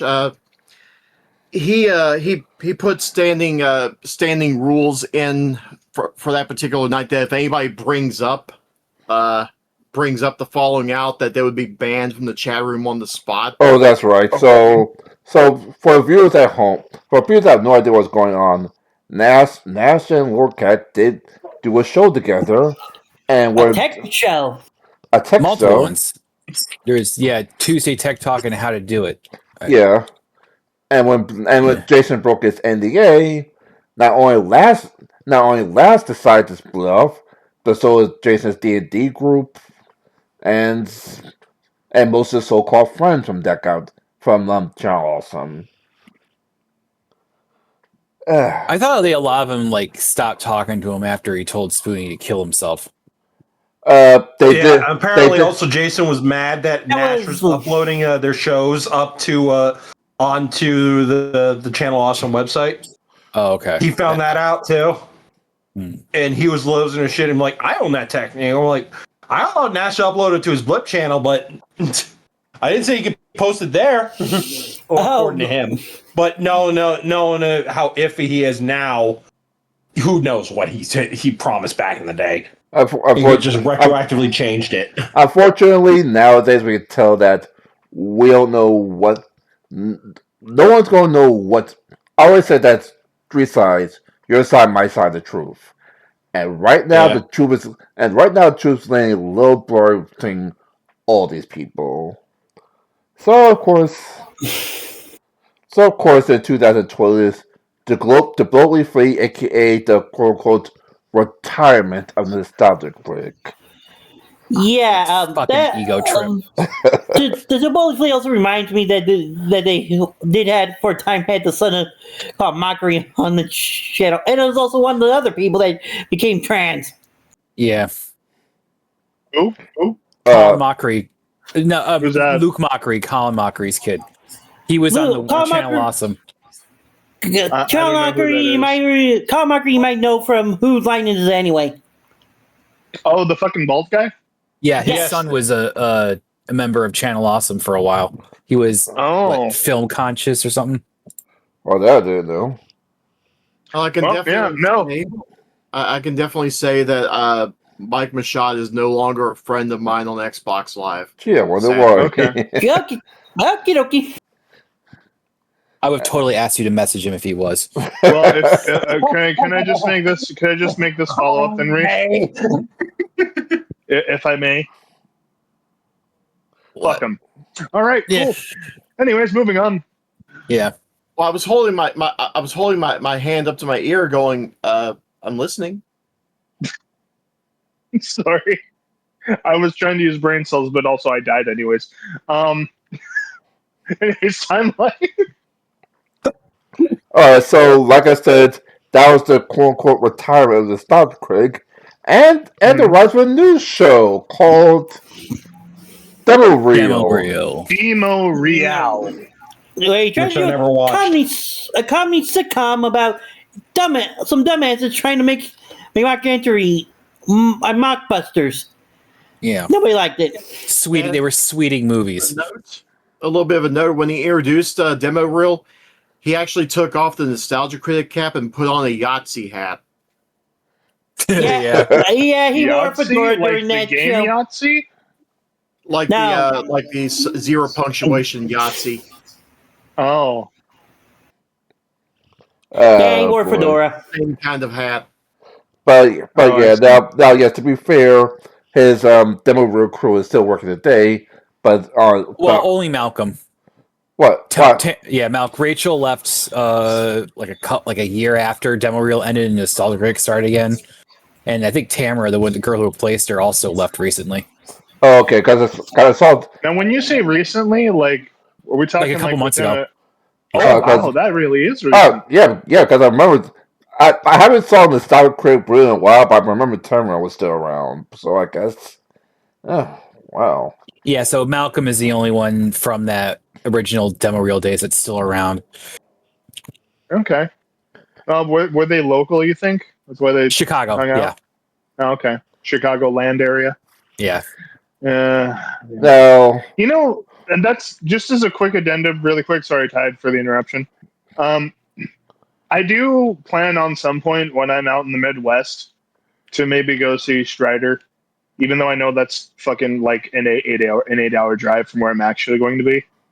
Yeah. But it would just be good to go say hi because we weren't able to go.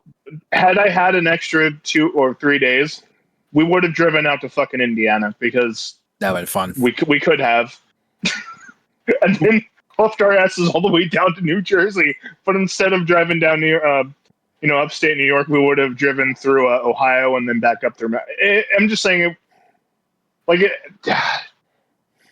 But I also just didn't have the money at the time to while I might have had the Metallica ticket money, I didn't have enough money for like an aggregate car rental for that. Anyways, Paying for sorry, that timeline. shit. Oh boy! At the same time, they started to raise money for Pop Chick's Hot Shot, a show that would have happened. For no, it was for 3 shows. A comic show thing, a video game show, and Pop Quiz Hot Shot. Video game one never happened. They did a bunch of episodes for the comic news show, and then the comic book show. They did do that, yeah. And the Pop Quiz Hot, and then did Pop Quiz Hot Shot to just say, yeah, we fulfilled something on TV. This thing. Yeah, was Last Angry Geek also on that comic show? Okay. No, that was actually an entire new crew they hired for that. No, I was saying, but like I know that he was on the side at that point. I was just asking if he was involved in that show in any way. I don't think so. No, not that I won't. And Last Angry Geek lived in Chicago, so that's kind of surprising. Look, I was just asking. Yeah. I'm sorry. I'm sorry for fucking derailing the thing. No, dude, this is all about derailing. But I remember that one. It took a couple of years to launch Practice Hot Shot, and they had 2 hosts eventually. Go ahead. They had 2 pilots because the first idea they were with Brad being a dictator of an island, one didn't go over so well, so they retooled it. And this was. Listen, we all know that obviously all these are everyone's an amateur. Hell, this stream is an amateur hour, but that it looks like they didn't even try. I mean, it looks like cardboard and buzzers and buzzers you get off Temu. Ty, I'm not joking when I say that I could have built a better set with $60 fucking. I could have built a better set with $30. Yeah, but the reason I say 60 is because I'd actually have to buy the fucking power tools. Oh, right. Fair enough. I got you off my uncle with power tools. Okay, if I already had the power tools, then yeah, I could probably do it pretty damn close to free because all I'd have to do is drive my car around, pick up a bunch of pallets for fucking wood, find some used paint that nobody's using that's free on fucking Craigslist or whatever, or Facebook Marketplace, and fucking there's my paint. And then just find some surplus lighting that nobody wants anymore that people are just going to throw. Like, there's ways to... Again, I'm jumping ahead a little bit because this is going to be in my whole logistics fucking thing later. But shit that they could do that they just never thought of. Anyways, timeline. Okay. And now, before I continue the timeline, most of you see how shitty my art is, right? It's okay. It's shitty is a bit of a stretch, bro. Like, I could have made better art for that Pop Quiz Hot Shot site, that Pop Quiz Hot Shot logo, than they came up with. They tried to my god, that logo was just fucking does letters. Holy shit! My god, it was not. That logo was trying to be that logo was trying to be cool late 80s, early 90s shit, but failed miserably. It wasn't not cool, not 80s, not 90s. It was just the shit. I could have done that back when the 80s and 90s, right when I was like 9 or 10 years old.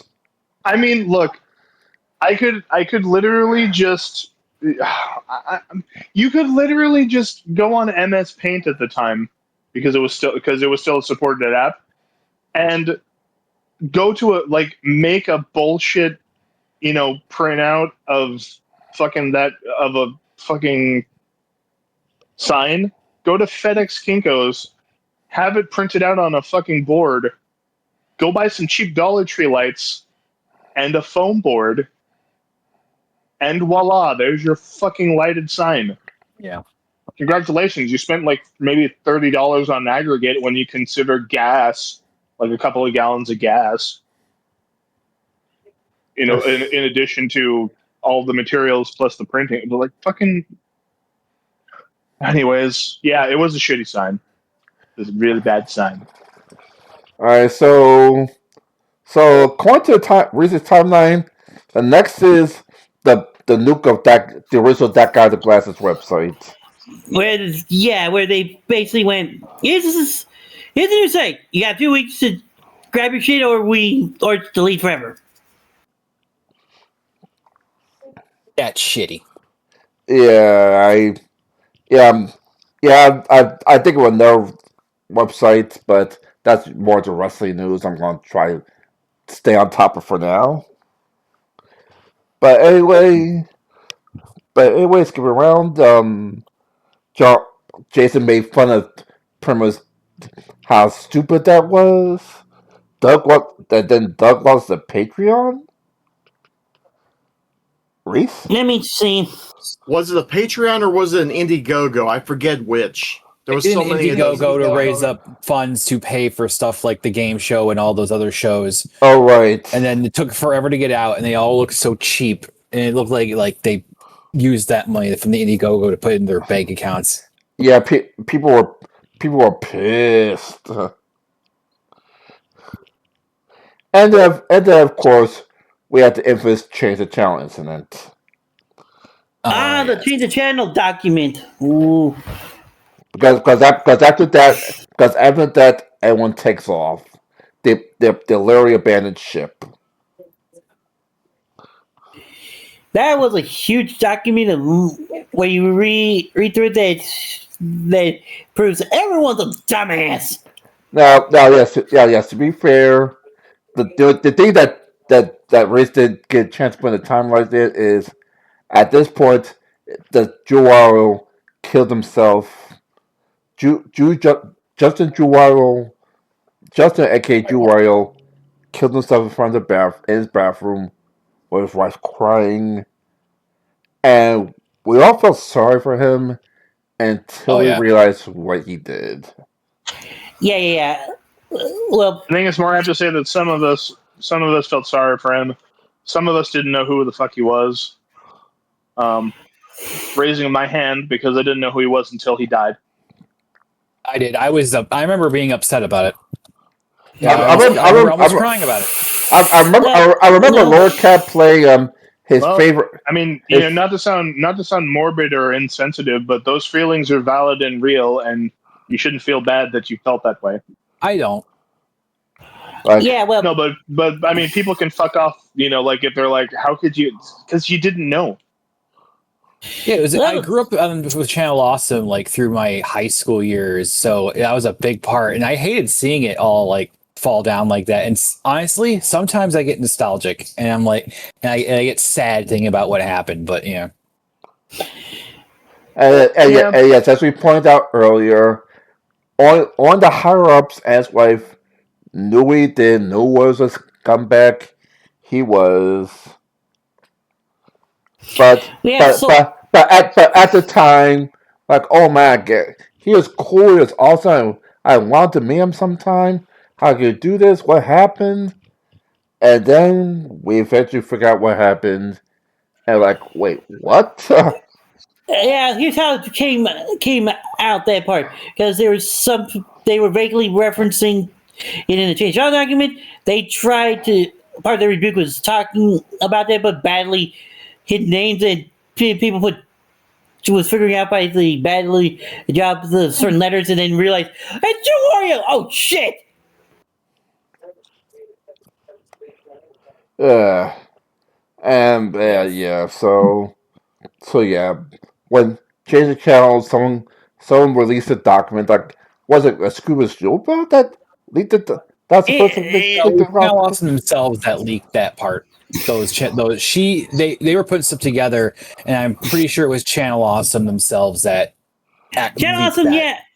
No, I accidentally leaked it through bad trying to cover up the name in their response. And if it was an accident. And I don't know. Yeah. I don't know. No, but they badly, but it definitely was a badly trying to cover the name. And then we found out, and then found out that the higher ups were involved, and went a bit, and when all that was left, because by then obviously Jason Spoon was kicked out or left the website, and then Lindsay left the last site, then Lewis left the last site, then everyone left the website. And well, if you read through the document, except Guru Larry. Nope. Yeah, all stuff. Yes, Guru Larry was literally the last person to leave Child Awesome, and that's because the website shut down last year. They completely forgot about him. They're just like, I'm gonna be the last one standing. And you became the last man standing by website crash. Like and Brad Jones, aka Cinema Snob, and I don't know what Doug had in Cinema Snob, because once upon a time he was married, he could have had a child, he could have been a legitimate critic. I think he became he got a second love after that first one, and I don't know what happened since. He's married now. Not to get real about it, right? But sometimes in life, shit like that happens. Yeah, trust me, I know. I think marriage isn't necessarily forever, now. But oh god, sorry, I have to try and fight this fucking. Yeah, the document. When you read through the document, it's mostly petty. Most of it turns out to be petty bullshit, or trying to recontextualize their own stupidity. As Dan Olson's whole 8chan thing, where he posted fake child porn, and then did this whole thing like, look what I found. Dr. Gonzo section is a weird ass mess of. You have issues beyond this, and Taoism's not helping. Now apparently Holly was one of the high ups that also left because she apparently didn't know. Give Reese a cutting board. I thought she left way before that. No, she was fired before that. Yeah, she is fired because when the I think they had a contest which if they win you get to fly out to meet them, Doug and company, and Holly was not there because she left already. Yeah, a lot of them, and then there's several different ones that just complain about. We stopped caring about posting videos, and then they fire us, or like some going. We did poorly communicated with them, and things went south, and some felt like. And some were complaining about communications, but a few of them felt like you should communicate on our time, not when you're available. And then Scared Luba main reason she got fired was not being there when they wanted to doctor, but she turns it into a spin job that was some sort of time frame, and then fired her. No, she just basically wasted several hours of their time trying to get her. Oh boy. Okay. All right.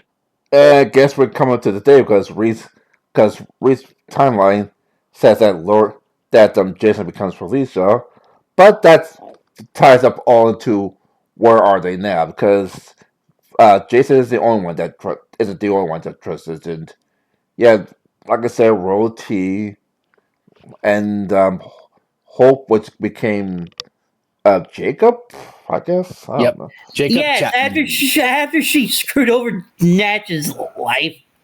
Oh yeah.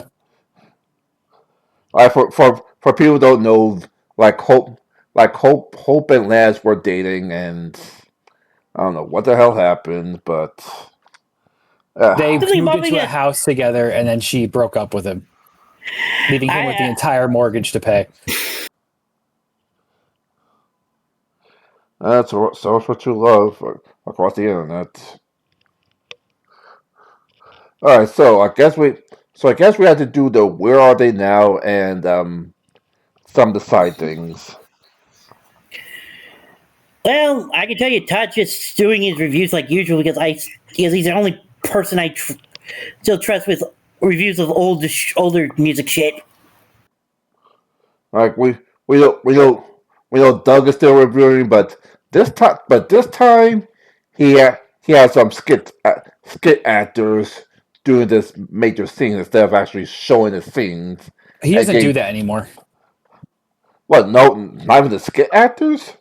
Oh, no, that's right. He doesn't do that anymore. He's more in line with most reviewers nowadays, where they don't do like the synopsis anymore.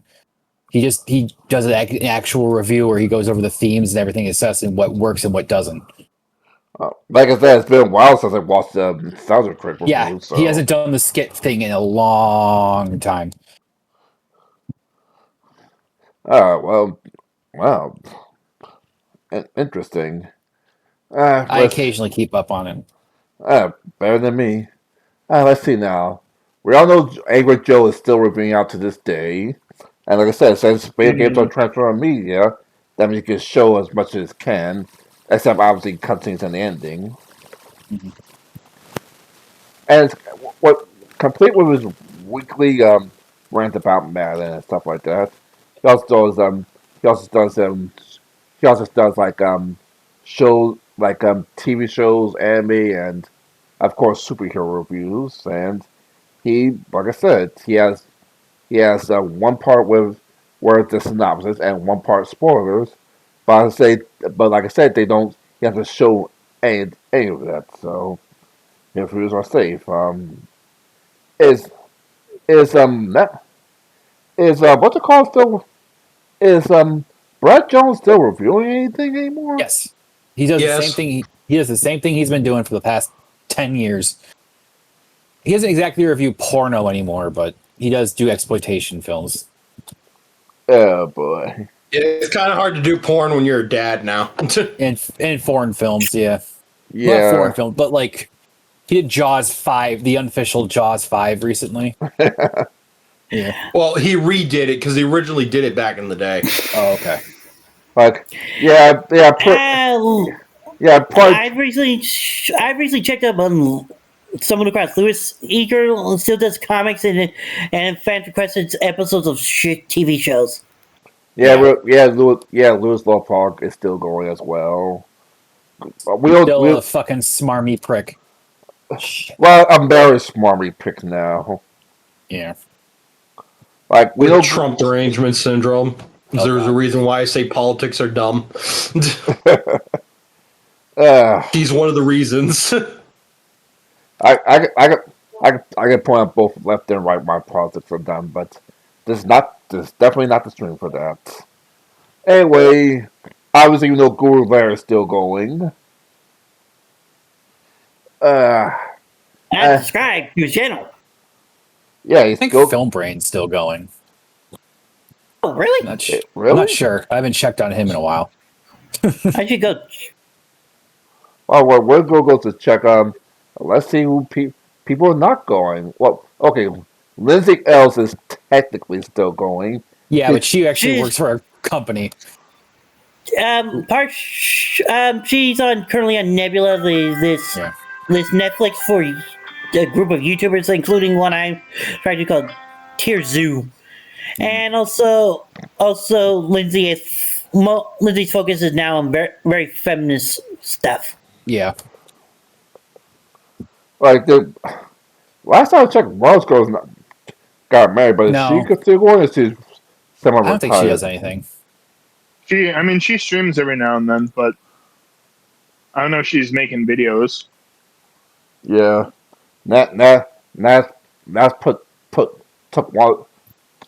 took what the fuck is wrong with you to stream only instead of Yeah, he doesn't do like the scripted ones anymore. It's all live.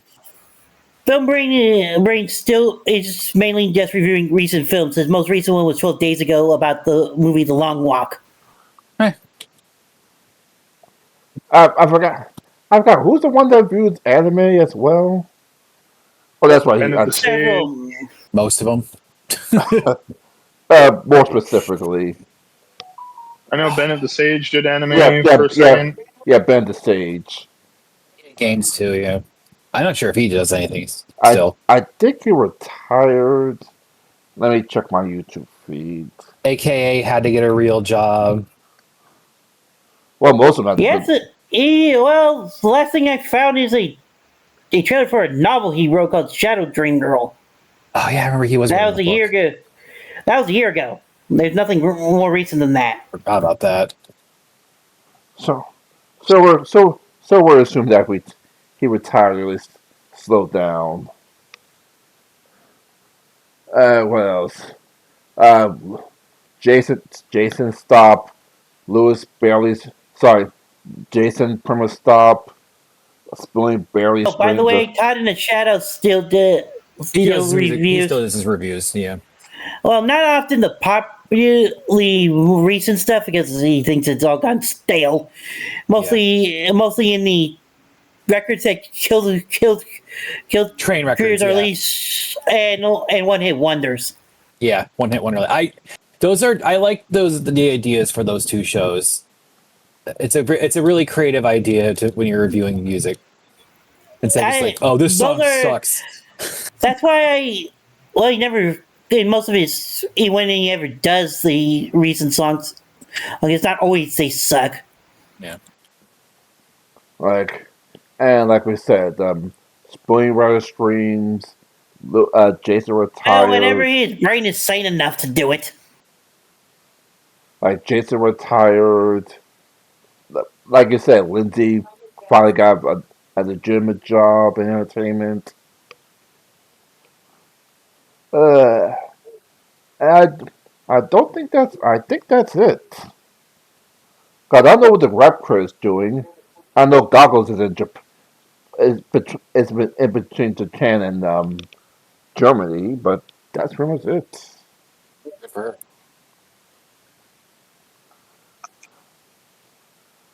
She got all that shit before anything went down.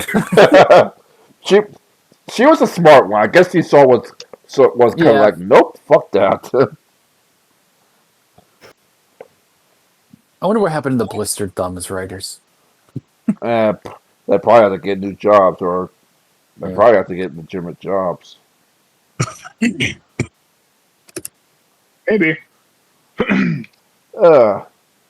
But yeah, I mean, as far as where are they now, doing something generally, well, I would say 90% of them are doing something else, whereas, those who could stay and do their, thing, it really became a. I found the rap critic in 5 hours ago. He put out a video about the wacky world of Busta Rhymes album intros. So rap critic's still doing videos. Interesting. Go ahead, Keg. Nah, it's at this point that I'll bring up fucking logistics and the importance of it. One of the biggest detriments that is often, it's not explicitly discussed because it's not as fun as just overall shitting on the creators, is the fact that they're, oh god, give me an enemy. Is the fact that like they were not prepared, to expand at the rate that they did, but also just in general having foresight, like, hey, is this shit gonna, dry up? Which they thought it wouldn't, or I don't know if they ever thought that they had like that. I don't know if they ever considered that their content was not evergreen. Yeah. I mean, on paper it is, but in order to get the shit to be that way, there are certain concessions that aren't, that are going to alienate a segment of your audience, whether that's a good thing or a bad thing. I mean, for Doug, at least it's keeping him out of fucking YouTube jail, by mixing up his. Yeah, he doesn't do the screamy thing that much anymore. Yeah, I mean, and again, it's a situation with. like Jimmy Rolfe doesn't really either, but he can get away with it for a lot longer. Like he could still get away with that today, but he doesn't do that because he's a different person than he was when he started it. And also, there aren't a ton of games now that he can really complain about. Really, that'll incite that type of rage in a thing, because I think the main offenders of his childhood, he kind of got all that shit out. Yeah. Whereas with Doug, I don't know if he was ever really pissed off at more than half the movies. That he was actually like maybe Batman and Robin, but yeah, that's the one I was thinking of. I was going to say that was definitely genuine. Like that one probably is the most legitimate, but like I mean, Garbage Pail Kids. Like Garbage Pail Kids, really? Little Monsters. Like you gave a shit about these. Well, he was super into the cards when he was a kid, and he wanted to see and he always tells that story. He's like, he wanted to see the movies, but his mom said, "No, I'm not taking it. That's stupid." And he's like, now he's like, he was mad at the time, but now he's like, "Oh, thank you." No, yeah, much to Brad Jones, becoming unmarried and then remarrying. It's like, maybe the mix just wasn't good. Yeah, sometimes that happens in life. That's okay. And to be fair, but at the same time, that's pretty much what happened. That all his reviewers got older. Some even have kids. I think about me for a second. Like back when John Arthur was at his peak, I was working, going to college, and playing Final Fantasy. I love it. It was pretty much a full-time job.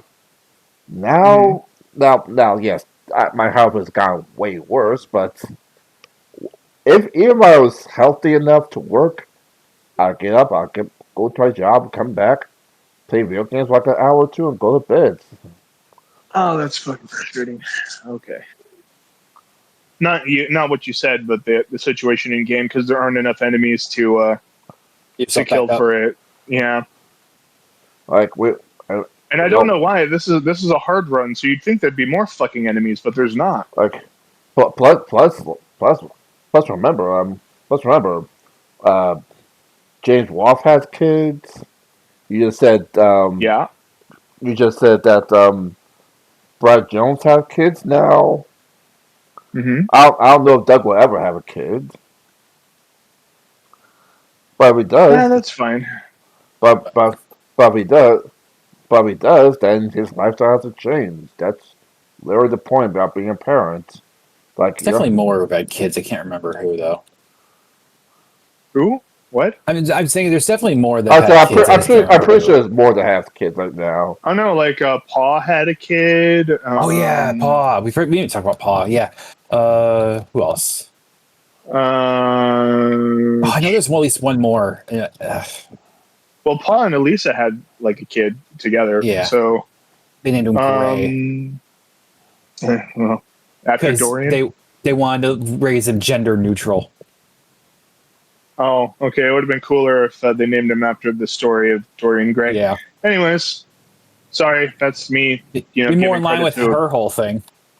Yeah, actually.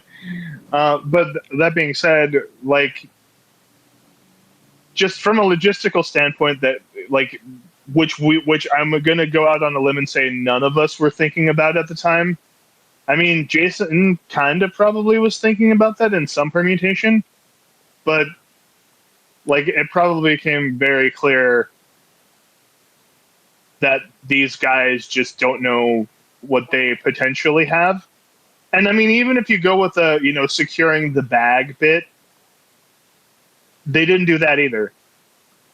Like they fumbled multiple bags and then just kind of got away with it. Yeah. To which I always thought, it's like, yeah, you'd think that if they were gonna, if they were just gonna take the money in most situations, then they would have taken the bigger money. But nope, they they definitely had. Oh, we're not going to, we're not going to leave our comfort zone.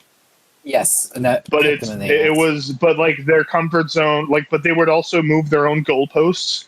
Mm-hmm. It's like fucking. I remember the whole big thing is that nobody on the site could use Patreon because they thought it was e-begging. They had to put in more ad rolls if they wanted to make more money. Oh, right. Oh, that reminds me of everybody uses Patreon. Oh, by the way, another hilarious thing was that most of them weren't prepared and and basically screwed themselves over with when Blip went offline. Yeah, Yep. because remember, unlike YouTube, Blip doesn't care.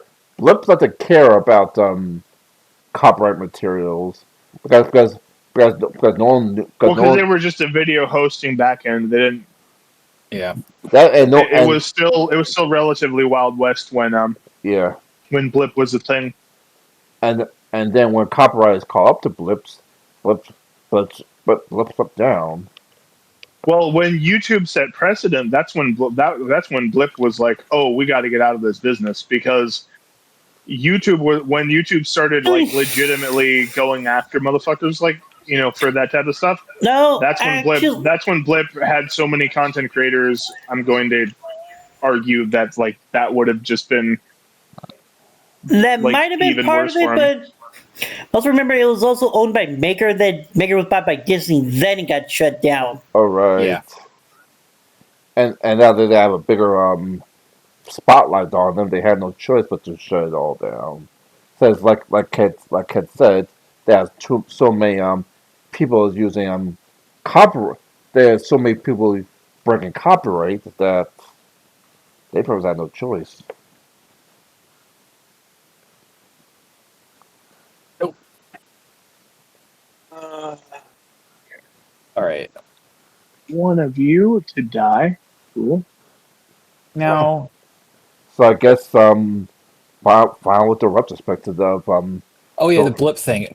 I remember Lindsay at one point started her own website, Shay Apocalypse. Yeah. I think we talked about that. They never put up they reached the stretch goal of putting up forums, and they never did it, and the whole thing burned down. Yeah, I remember that all of their videos would get backed up automatically, and they didn't have to do it themselves. I remember that because I visited that website once, and it was just a mess of ads, and it would crash your computer. I'm about to say it was just a mess. Because it loaded the preview for every single video on one page.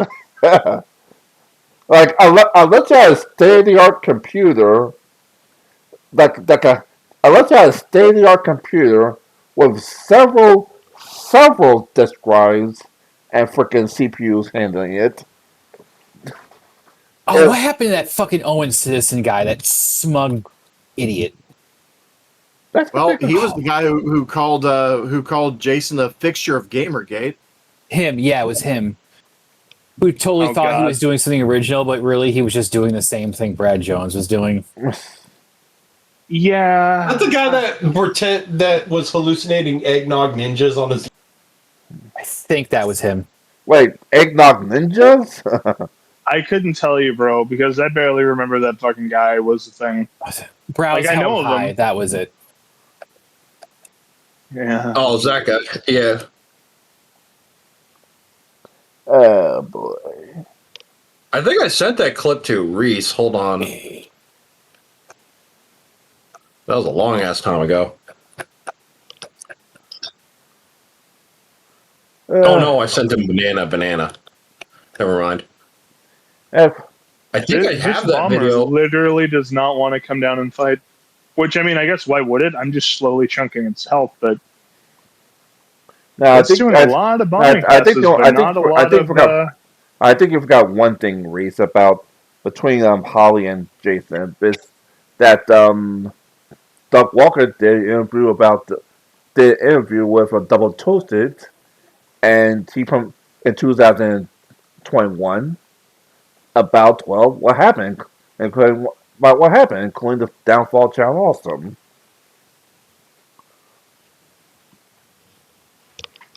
But there, downfall of because people, because of how fast the internet moves, people don't realize how big of a juggernaut Channel Awesome really was at one point.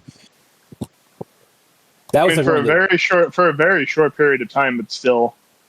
For the internet time, though, with how fast things move, it felt like a long time in that terms.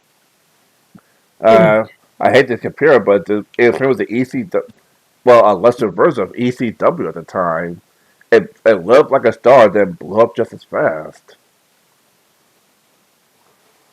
Oh my god, and Reviewtopia and how that imploded, all because of that E3 thing too. All right. The MagFest incident. The MagFest, that was it. Yeah. Like I think between MagFest and Betrayal, everything that could go wrong did go wrong, and Ethan was the, and unfortunately, Doug left it to his brother and Mike Machad to keep things under control, not realizing that's the, and no offense to Doug, that's the last people that should be in control of anything. They didn't communicate. Never mind the fact that you're essentially dealing with kids that still think that they're in high school because they're still gossiping around their lockers. Like, did you know? Did you hear that so and so said this? And it's, oh my god! No, what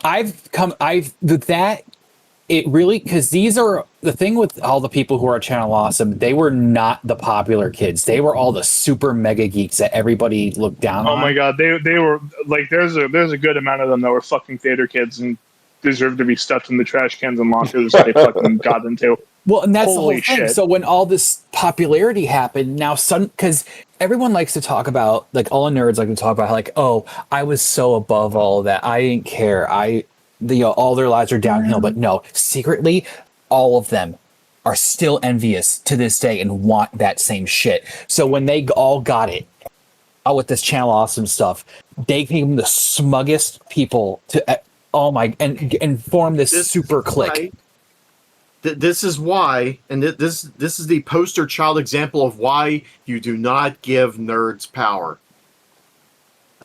This is what happens. You mean? No, you don't give arrogant nerds power. Nerds are humble. You don't give geeks power. You Like, can give nerds power. Nerds that those motherfuckers are geeks, not nerds. Like I think that's a good distinction. Like nerds that humble themselves. Nerds, for instance, and I know this is far removed because Microsoft is a different thing now, but like Bill Gates is a nerd, you know, like, or Steve Wozniak, right? Steve Wozniak knew where his lane was, and mercifully he always kind of stayed there, which is why when people think of Steve Wozniak, because he was originally the Woz that, and I guess I'm going to die again. All right, fucking, yeah, because I can't ADS while I'm down, and then the fucking enemy spawns in. Anyways, what the fuck? When like we look at them differently, right? Because like Wozniak, without him, Apple can't be the thing, you know. But Steve Jobs, while he wasn't the genius that Wozniak is, he became kind of a megalomaniac for a second, and then, you know, had to go and undo his, like, reconfigure his thinking. You know, have a creative reset is what they say nowadays, aka reboot.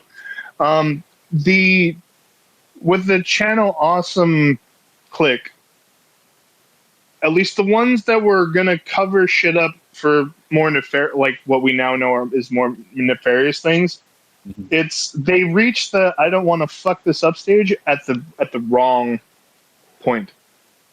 You need to be thinking like that well before shit like Juwario, well before shit like Spoonie trying to sick an entire fucking, you know, like legion of people, of users on a single person. Fucking nerds and geeks.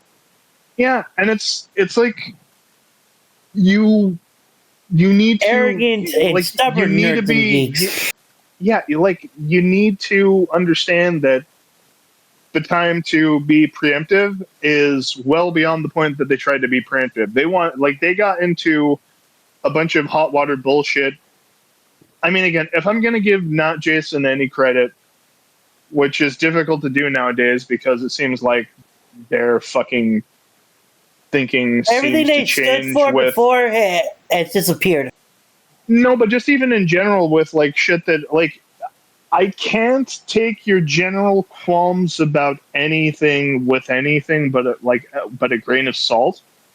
When you put when it's like, oh, check out this AI thing. You know, it's like with Formula in arcades.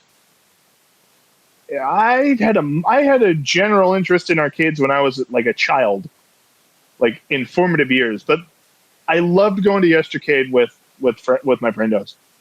I loved going because I was hanging out with them, not because of the fucking arcade games. You know what I'm saying? Like, it was cool to meet them. It was cool to go on that trip. It was cool to, be around them. That was the thing for me. Going to Yestercade was just kind of a fucking backdrop to that. Yeah. But ultimately, it's like, we could have done anything else. Like, if we didn't go to Yestercade, but we went to the Metallica concert, I'm not saying that we all like Metallica or we would have all enjoyed the show, but at least we're fucking hanging out. Yeah. And doing a thing that people would do if they were local to their friends, which is true something Yestercade was the friends we made along the way. Yeah, the true Yestercade was the journey that us not hobbits, very, very much not hobbits, because we're all fucking relatively tall. Well, the Channel Awesome crew took a journey and didn't make friends, apparently. They're always so prejudiced against us plus-sized hobbits, aren't they? They really are. But the thing is, right, like, even some of the creators, like Joe and Lewis could probably hang out. Like, they probably could, but they couldn't talk about, like, shit back in the day, because that shit's, like, so, it would be so... It'd be so traumatic for them. Joe would have an easier time talking, I think, because Lois is so still fucking bitter about it. Wait, why is Lewis bitter? Because he still has his YouTube show. Oh, no, I agree with Dex Ty. I think he was right the first time. It was Lois. Anyways, fucking, he's into comics. He'll get it. Ty,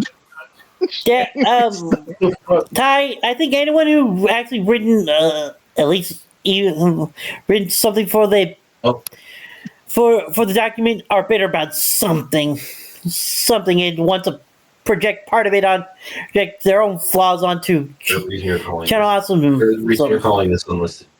It's like, isn't it such a strange circumstance, right? Like, if for some reason, not that it ever would happen, but like, let's say I ran into Mars Girl at a convention, right? And she's like, "Hey, like, how did you find out about me?" I'd rather not say how I found out about you, because she'll know. No, she'll probably know, but like, I don't want to, because it's like, no, I'm just trying. You know what I could probably do? I could probably mention the handle Keg Plant Wizard, and she'll probably know who I am. Just because. While I'm not, said she had a manager who even when she actually wanted to leave Channel Awesome like fairly early on, but her manager always told her, "No, it's still kind of good for your brand because it's a bit of notoriety. Don't." Yeah. And then, like, in the case of Marsgul, when she got more serious in her current marriage, and eventually got married. Yeah. There was like, she had IRL family shit that was more of a reason for why she ended up not progressing in that space. But I also think she wanted a change of creative direction. That, like, the only person I was just remembering something. Thinking about it over, I just remember the only person I think actually was more successful post Channel Awesome is Benzai in France. Oh yeah, he actually Benzai exploded. His career actually took off in France. The guy who made videos about the rape play video games. Oh God, yeah, I forgot about him. Wait, isn't he also the guy that like went after Reese or something, or was that somebody else? No, I don't think so. No, I mean Reese. like relatively recently. Oh my God! Not Reese, that we're aware of. Against Reese. Yeah, he like commented something on how fucking Reese would know, but I don't think Reese is here. Okay. Well, he might be here. Did the thing on fucking Facebook that you talked about like a while back. Here's what happened. Please don't interrupt Wheel Girl when I say it. Okay. There was a point to where I was more or less parroting Clownfish TV and their talk about how Masters of the Universe Revelation was going to be the Tila show, and people were responding, especially a certain someone who I will not name because fuck him. That I'm just blowing smoke. There's nothing. That's just a stupid rumor starting by a bunch of basement dwellers, and then it happens. Skeletor skews Prince Adam in the first episode. I posted a screen cap of it, and I said, "Doubt me at your own peril," because I've been saying this. Why don't you listen to me? And out of nowhere, I forgot that he was even following me on Facebook. Fucking Benzai chews me out. We've never really spoke to each other. He has no reason to talk to me, but this prompted him to go, "I really don't love you." I'm like, bitch, we haven't even spoke. I didn't say bitch, of course, but you know what I mean. Yeah, you were right the first time, bitch. You don't know me. What the fuck are you doing? You know me. You don't know me. I think you don't know me. I think the only reason that he even followed me was because Guru Larry and I were friends on Facebook, and that happened when I started using the Samsung Gear VR thingy, which lets you use a special version of Facebook through the VR headset. That all it really is just a pair of goggles that you strap your phone to. That's pretty much it. But it lets you use a special Facebook app, and Larry saw that I was using it, and we suddenly became friends. And Benzai apparently was also using it, and he was like, "Oh, cool, another user. I'm going to follow him." I think that's all it really was. But yeah, Benzai out of nowhere chews me out, and I'm like, why are you coming at me now? Defensive about you mean I don't know. That's weird. The things you would choose to break your silence over. Yeah, right. This of all things. I don't think anyone's heard from Spoonie in a long time. Me. Spoonie appears every once in a while, streams, and then disappears for most of the time. So, I guess semi-retired. Oh, finally. Fucking finally over. I touched on it briefly earlier about the clickiness of that group.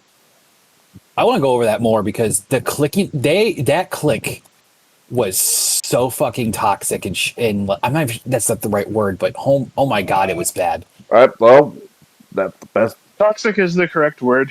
No, no better time than present. I just checked, and the last thing Spoonie stream was Final Fantasy Tactics 2A, Grimoire of the Rift, 2 days ago. So he's still somewhat active, I guess. Yeah. Probably so he's going. 3 days ago, he did something called Dead Reset. 6 days and 7 days ago was Strange Antiques, and 2 weeks ago was doing some board game called Tales of Arthurian Knights. All right, so Dex said something about how badly the Jar Awesome click was. Yeah, like everyone was expected to just praise everybody else's videos, and if you dared speak and say, "Yeah, I don't think this was that great," you would get shat upon and have hell rain down on you. It was all blind praise all the time. That's what Jason talked about. Like, you can never actually bring up any criticisms of anybody on those sites. And then when the group decided to, most of them went for petty bullshit. That was also their fault. Yeah, it was so high. You know what? Because I'm not sure if it's still up anymore, but there was Lindsay was on Jason's stream for a bit, and they were actually talked about that stuff. And and even she was saying like how fucking high school it felt a lot of the time. So it was just one giant hug box until everything fell apart. It's the kind of thing that Medicare would have done an episode of Hug Box Chronicles about. He did do a Channel Awesome series. He did a Channel Awesome retrospective, yeah. I think it did, yeah. And apparently Lindsay covered that shit up real fast. She did not want any trace of the rape rap to get out. Oh yeah. Too bad. Spoonie was Spoonie. I remember that one. The one where it was twisted on Spoonie, and Spoonie was freaking out while she was making all sorts of weird claims of what they did last night, and or the fairest scene to boldly flee, which was cut, but some people still got the Oh yeah, that's an awesome thing to write into your movie. A rape scene between two of your coworkers. It wasn't actually it wasn't actually a rape scene. It was but it was something else. It was supposed to sound like it. But it was highly indicated. Apparently the dialogue of it was much worse at one point. Like it was supposed to like just shut up and take it. It wasn't it was supposed to sound like she was sex and such. It never meant it will. And if you hear Lindsay or Lewis complain about it now, at the time they were more okay with it. But the point is, they still drop for obvious reasons. Okay, now Brees could say what he was going to say now, please. It was the post-coital moments afterwards. Like they did the deed, and then Spoonie turned the camera on. It was like, hey, this is Spoonie with Spoonie. Here's my guest. Yeah. Which also included goggles. Yes. That was it. Yeah, but they made a one where they made a later one where Spoonie was terrified, couldn't remember what happened, and Lindsay and Margaret were making all sorts of claims. Made all sorts of claims of horrifying shit they did that scared the crap out. That's supposed to scare the crap out of Spoonie. I thought that was linking up with Linkara. I'm such a nerd. I remember all this shit. That was, I think, a spin-off of Linkara being that type of guy, and Lindsay. He was the one who got out of his mind. That was the one where it was Lindsay and Mars Girl who apparently did that to him. And then there was a second Spoonie with Spoonie that was with Doug and Angry Joe. And then the gay one. The Bennett, yeah. And they did one last one that Jason did a small thing in, though he didn't really do much for it. He lost a bet, I think, and he didn't want to do it, but he lost a bet, so he had to do it. Was that the dance with the strawberry nipples? No, Strawberry Nipples was the Dragon Ball Evolution review. And then Reese terrifies me with I never seen the Dragon Ball Z Evolution review, and then Reese terrifies me with his April Fool's joke about doing a unicorn game. I don't know if they ever distinguished the UW April Fool's episode of Robot Unicorn Attack, which actually was featured on Adult Swim's website. But Jason inserts the strawberry nipples dance in like during the footage, right. And it came out of nowhere, and Wheel Girl was shocked. And I should mention for the record that Wheel Girl mentioned a couple of days ago she'd never seen any of UW, so I went ahead and started her down the path of the original run of UW, and Also, I did show Jeff the strawberry nipple dance. He was not impressed. You know how animated Jeff gets. He's like, "What? Why are you showing me this?"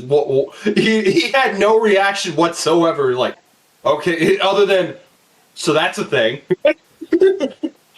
All right, I'm gonna go drink now. So you have the same reaction that I had to it, which was, "Oh, that's a thing." Yeah. And you basically know how Jeff gets. Oh no, yeah, Jeff is very, very spirited and boisterous, like when he wants to be. You know, when you get a good rile out of him, like Yeah, and he gives Twitch like with an Jeff anticipated reaction, you know. And then if he's looking at it and it's like, nah, no. Yeah.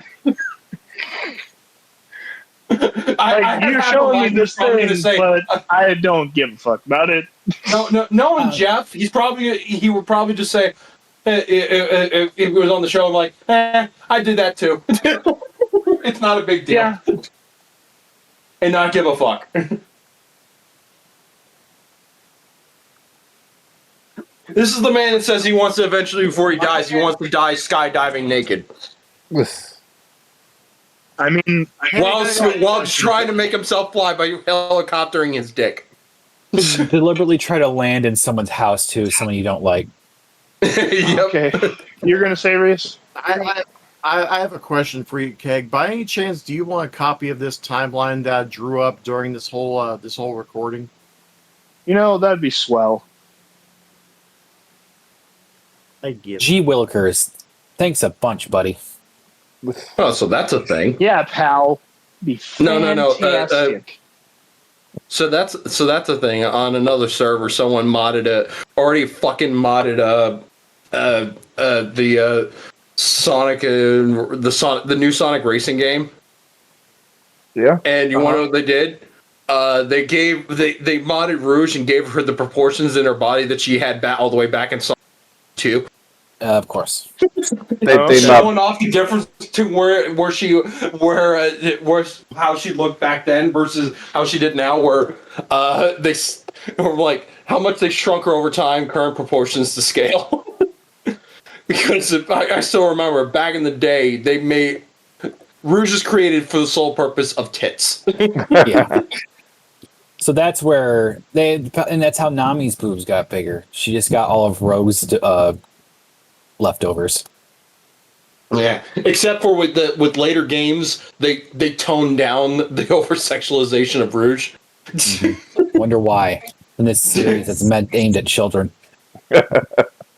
No, are you telling me that a game that's supposed to be marketable to kids is not going to try and go after genitalia? Oh my god! Didn't have TNA in it.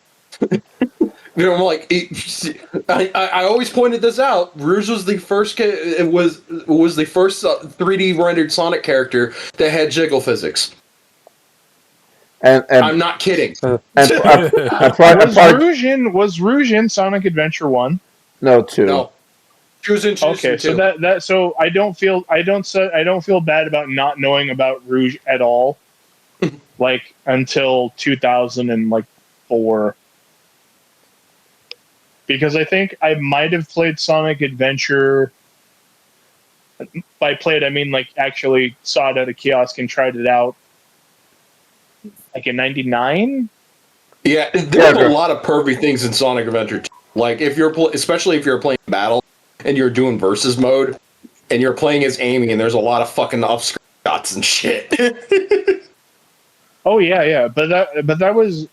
I mean, this is adjacent to. Well, this is not adjacent to the current subject that we're on, but the literal current subject, but not what we were talking about earlier. But like, the Sega Dreamcast was like a weird marketing experiment because had it been given better timing, it could have been like Sega's Nintendo Wii. Like years before the Wii, but it was still like in this weird state of limbo where it was kind of trying to be a PlayStation, but not a PlayStation, but also be a Sega, and it was a Sega, but here I'll post it in the Kegs. I'll forward it to Kegs Unnamed. That's the question. That's the posting question. Because we're talking about that. But yeah, I mean, channel awesome. That guy with the guy things. I'm like, Yeah, I haven't paid attention to any of them in years. Yeah, except for Nash. Nash is the only one I still does stuff. Yeah, Nash is the only one I still follow because I still do enjoy his show. But minus the stupid politics shit they try to force out, they try to comment on That's too. the main reason I stopped listening to all of them. They all go so fucking insufferable with the politics. I'm like, there's a reason why I say politics is done, and I don't listen to anything because it's political. I'm just there for the fucking stupid news stories. Yeah. I'm here for the laughs. I want to see stupid shit like this past week where, oh dear God. I mean, I find it relatively interesting when if they go on their political spiel and then you say, yeah, but how does that that doesn't directly affect me, like having to go do my job or deal with the people in my community. I mean, I can pay this amount of attention to it, but you seem to be able to pay a lot of attention to it, and I just don't have the bandwidth for that.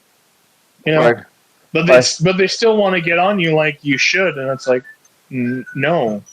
Right. No. It's one of those like okay, that's nice, that's fun. What does this have me do with me wanting to drug pick a shoplifter, or fully tackling a shoplifter? Like that's if I'm still working at that e-cycle place, and Ty just had a long day of work, and then I got on Ty's case for not understanding that I had to lift 4 tons. I had to move 4 tons worth of shit that I wish I could have just taken home. And meanwhile, Counter was like, some chick tried to bite my dick off, and I had to wait for it. I had to go to the back of the supervisor, look at it to make sure nothing penetrated. Yeah, and the other thing Which was is, actually a true I would have story, by the way. I probably would have tried to bring levity to that situation, even though it's a serious. First of all, you okay? And if you are okay, well, cannibals need love too. But like that type of thing, like, because I'm just not inherently. And also, he lives so far from me that it's hard for us to get into a political anything because shit that happens in California is not shit that affects New Jersey at all. And as I learned from Class Action Park, people from New Jersey don't give a fuck about people from outside of New Jersey if you want to go that hard. I'm not saying that the people that I dealt with while we came to visit, generally fine. Nothing I've never, like, if you've ever visited a major city in your life, it's basically those type of folk that live there. But they're not all trying to kill you. I mean, yes, you might see some random lady taking a piss on a fucking, building. But to be fair, that's like going to San Francisco and expecting not so random. Yeah, but that's like if y'all came to visit and then we were all going to San Francisco, and that's like saying, okay, don't pay attention to the guys that are just going to randomly shit on the concrete. I wish we got that on video. That would have been such awesome. We somehow got that on video. I mean, yeah, sort of, but I mean, none of us knew that was going to happen, and B, what the fuck? But that's not something that happens here. At least where I live. But there's shit that happens where you live that doesn't happen where we live, is what I'm saying. Yeah. But that ties back to the whole, hey, they're overly activist about shit that is way bigger than them, and if it was just for the sake of bringing awareness to it, that's fine. But if it's, you need to be more active about this shit, and it's like, well, what do you want me to do? I don't have a lot of money nor a lot of political power. What the fuck are you alone? Like, it's one thing, like, okay, I'm aware of it. I know everything's going on. I know what's, like, the government shutdown and stuff like that. But every time we be active about it, the first going to ask, like, and where? I'm literally a cyborg with a machine to my heart, and that to carry my batteries for the rest of my life to make sure I don't die, and every morning I wake up is a blessing. Yeah, it's like, I mean, again, it's, but like, the concept of Channel Awesome would have been a very nice thing if they could have made it, but logistical issues. Yeah, it's like it's one of those. And the I hate to say it, but to a different discussion altogether, the literal moral implications of how of their synergy were the reason that thing ultimately died. Yeah, unfortunately, because communication is key in a business, and they didn't want to do that very well. And to be not fair, being a shitty person is even good Doug, in general. And to be fair, even Doug said like, yeah, communication was pretty much communication between the higher ups and the rest of the consequences is pretty much outright garbage. Yeah, and it's I don't like Skype was the only I'm not way you gonna could get a hold of them. That was it. Yeah, Skype. Oh God, like because God forbid Yeah. you exchange phone numbers and actually have a fucking call, because three-way calling has been a thing since the fucking 80s. But oops, don't want to do that. It's gonna fucking cut into my Xbox Live fucking time. Holy shit, bro! It's like you're running a business. Gee, I wonder. And that your brother and Mike Machad was supposed to be the forefront of the business. I mean, I didn't even have to have taken any type of fucking like refresher course or any type of like course to understand. Hey, you want to do something in a business sense? Well, then you gotta fucking buckle down and be disciplined enough to be able to communicate properly. And by properly, I mean act like you kind of give a shit and you work at a fast food joint. I mean, I'm not saying that's how all of how everybody in that industry works. I'm not saying that at all. I'm saying if you gave at least that effort, it would have been better than the effort that they were given. I just had a thought. Go ahead. I just had a thought, and it fucking hurts me that I had this thought. Judging by how poorly mismanaged my last turn was at my job, I wonder if for some reason my job hired Mike Machad as in an entire role, because that's how horribly mismanaged it was. Let's just say this: when we're making an RPG Maker game, we have more communication for short bits for a short time than John Awesome had a 5-year history. I mean, like to put this into perspective, bot viewer that's in the chat right now. We have put more time into creating Java and the Slime Bros than Channel Awesome did as a whole at the height of their powers. What you say? What you say, Super? It's that bad. Yeah, what you say, Super? Keg commented on it too. Yeah. So it's like we've literally put more time in discussing how would Java work in the context than they did like that 2 or 3 hour conversation. How do you get a good aligned Noel that's just chill with everybody? Yeah, he's a good boy. Yeah, We started the difficult part, and then the fun part is figuring out how we can integrate Java into the fucking game. That's how communications can be at work. It's not always that way. They were never willing to go through the hard part to get to the easy part. It's his world. I just created the character concept. He could do what he wants. Backstory. He gets final say anyway. Yeah, Cat drew Java, and then later on gave me the color scheme. I took Java, put it in his page, did the color scheme, put the AI, and say, okay, well, and one of those pictures is now an emote on the server. Yeah, and it's like when Dex and I are just allegedly consulting but not getting paid for it or being heard by fucking Hollywood on properties. It's like, oh yeah, why was this a good idea? No, I probably wouldn't have gone with that. So many projects just need that literal amount of input. Yeah, and people could save tons of. Yeah, just consultants. That's all they really need, and consultants that can just point out with a literal Google search. Sometimes this is why this won't work, and this is here you go. Let's let's rephrase this: good consultants, because but throughout TV, Hollywood, video games, there's a lot of bad consultants. No, I You know, see but what I'm just happens. saying. I'm saying in general, a decent consultant, a consultant that's trying to help you decide.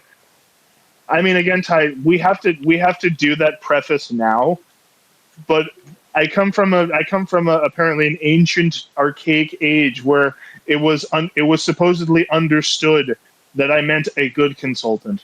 Sorry, But sorry. yes, to be more specific, a good consultant. I apologize for That's where that. we are, but that's where we are now. Like in reality, is you have to point that out because too many fucking snarky assholes were like, well, I gave you an answer, so technically I fucking did what you asked me to do. It's like, yeah, but I'm still gonna fire you because it was not a satisfactory answer. So thanks for your time, and then they'll fucking hold that against you somehow because you didn't hire them because they thought they won on a technicality. It's like, sorry, and it's not. Look, if you wanted to live in the land of fairies, you should have fucking grown up in Fern Gully. I don't know what to fucking tell you. Like, I'm it doesn't sorry. make you the worst person in the world, but I can't hire you for the job because you literally gave me a shit answer. Like, Sorry. I'm sorry, but this is Peter Pan. You're a law board, and Tiki Board doesn't Yeah, exist. I mean, it's like people that get upset about that stuff, and I just don't know what to tell you. Like, yes, I think that management in Channel Awesome was bad. But you want to know what How dare sucks you. even worse? Well, you want to know what really sucks is that they knew that they were bad, and yet people still fucking chose to work for them. Because at that point It was their career and they needed it. Because at that Yeah, point they need. well, But at that point they need and career that'll proof. go into another issue, Dex. They were all fairly young. Oh Yeah, Yeah, Like, well, at the time. Like, you're talking about, like, maybe Early Giorgio was 20s. one of the oldest fucking guy there. Nash. He was also No, up oh, I'm there. saying, that's no, what but the- I'm saying, That's well, what I'm the saying senior, but arguably, still. but like, yeah, there weren't very many 30-somethings, there. But yeah, So, most of them what were is the the end of mid their to what late is the end of 20s. their career in your 20s? And it's like, oh, you sweet summer child. Let me tell you about people that came back from their 20s. Lots of fucking people. yeah, I will. It wasn't. Yeah, you can. They're somewhat bad, but not as bad as their document says because a lot of it's them being petty assholes thinking it didn't go my way, so it must have been horrible. Yeah, but like Ted said, a lot of these people are either fresh out of high school or fresh out of college, or only been working like No, I 2 or mean, 3 I years. do agree with Wheels though. Is that, like, yes, they're still being petty. I'm not disputing that. I'm just saying it's like, yo, But it's a combination of they're petty. young, so that's the time you're supposed to make mistakes, is when you're young and dumb and shitty, right? Yeah, but the way they wrote It's up to them the to change. paper. It's not us. It's not like the only thing that we as fans or we as people are to do about it is to judge them based on their actions going forward, not the actions at the time. You know, Yeah, that's my but the opinion. article, if you read the thing, a lot of the times those petty things that were partially their fault, they deflected wholly onto Doug and Mashad, and sometimes Rob. Not to take away that Mashad is a fucking piece of shit, but yeah. I'm saying he's not a piece of shit. I'm just saying. Well, we're not. Saying, No one's just. We're saying not. that None of us here are disputing that. Yeah. I'm just saying they took none of the responsibility themselves. All right, I get you. And that's something that, and again, I'm sure we can all and or mostly agree. They should have at least taken that responsibility, because it gives us less ammunition to be like, yeah, but motherfuckers, you should have known. Because think about it.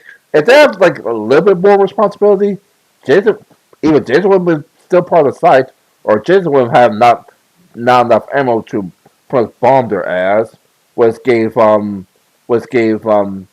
Kiwi Farms and 4chan more ammo to bomb their ass, and eventually it got bombed to oblivion. Like, it's something I mentioned to Reese from time to time, but it's like, if I was friends with any of these people, if I was friends with any of them, right? I would have just brought up these things as they were happening. It's like, hey, do you really want to, continue with this, this shit? It's like, yeah, but it's my career. And it's like, yeah, but you're like fucking 23. Unfortunately, I mean, do you think that this shit's going to last forever, or are you just writing this out? I thought it was. I think they think they won't last forever. It's like, oh, well, YouTube decided to make that decision for you, so. Yeah. And remember, very, very few people do have a YouTube career past like 5 years, let alone 10, 15. Oh, PewDiePie isn't even doing the same thing he was doing. No, because if he kept doing it, YouTube would have eventually dropped the hammer hardcore on his fucking ass, just because it didn't matter how big you were.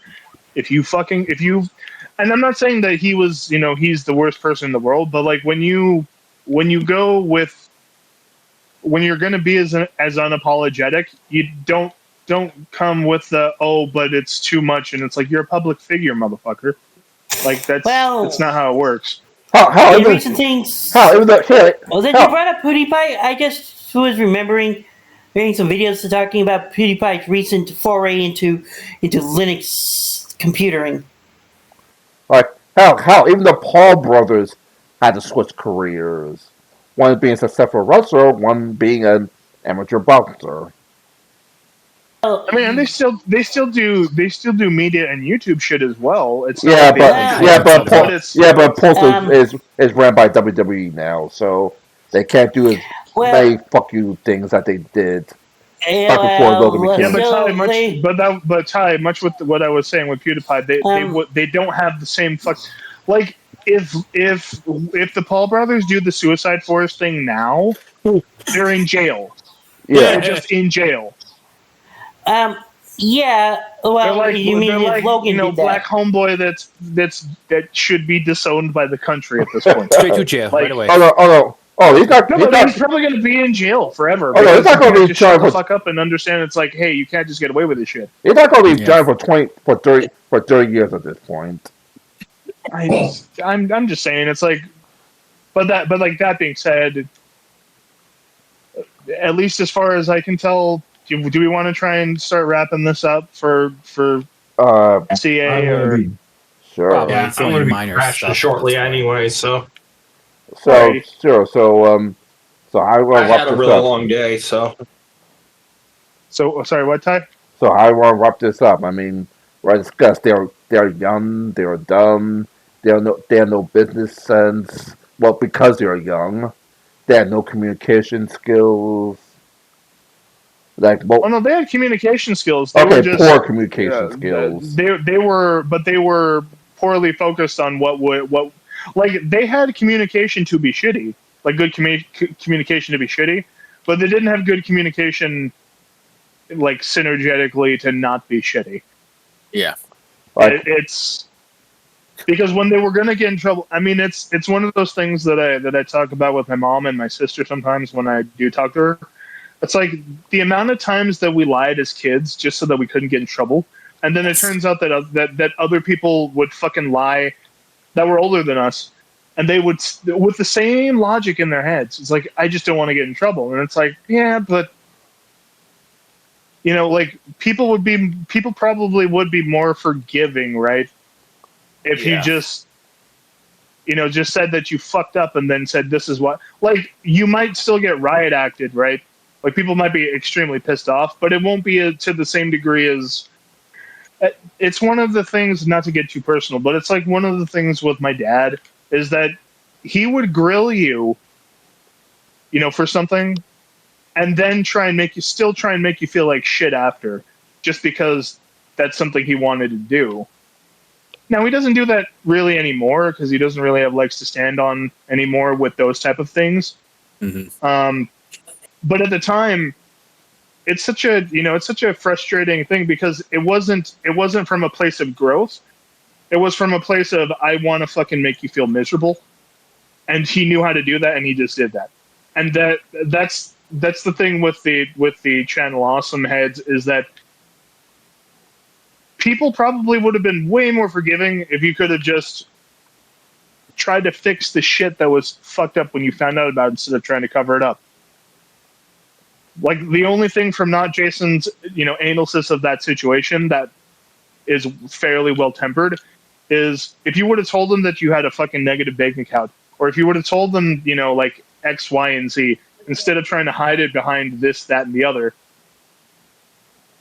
people would have been more people probably would have thought you guys were shitty, but they would have at least been more understanding, Not really, remember, because at the time, e-begging was like a big frowned upon thing.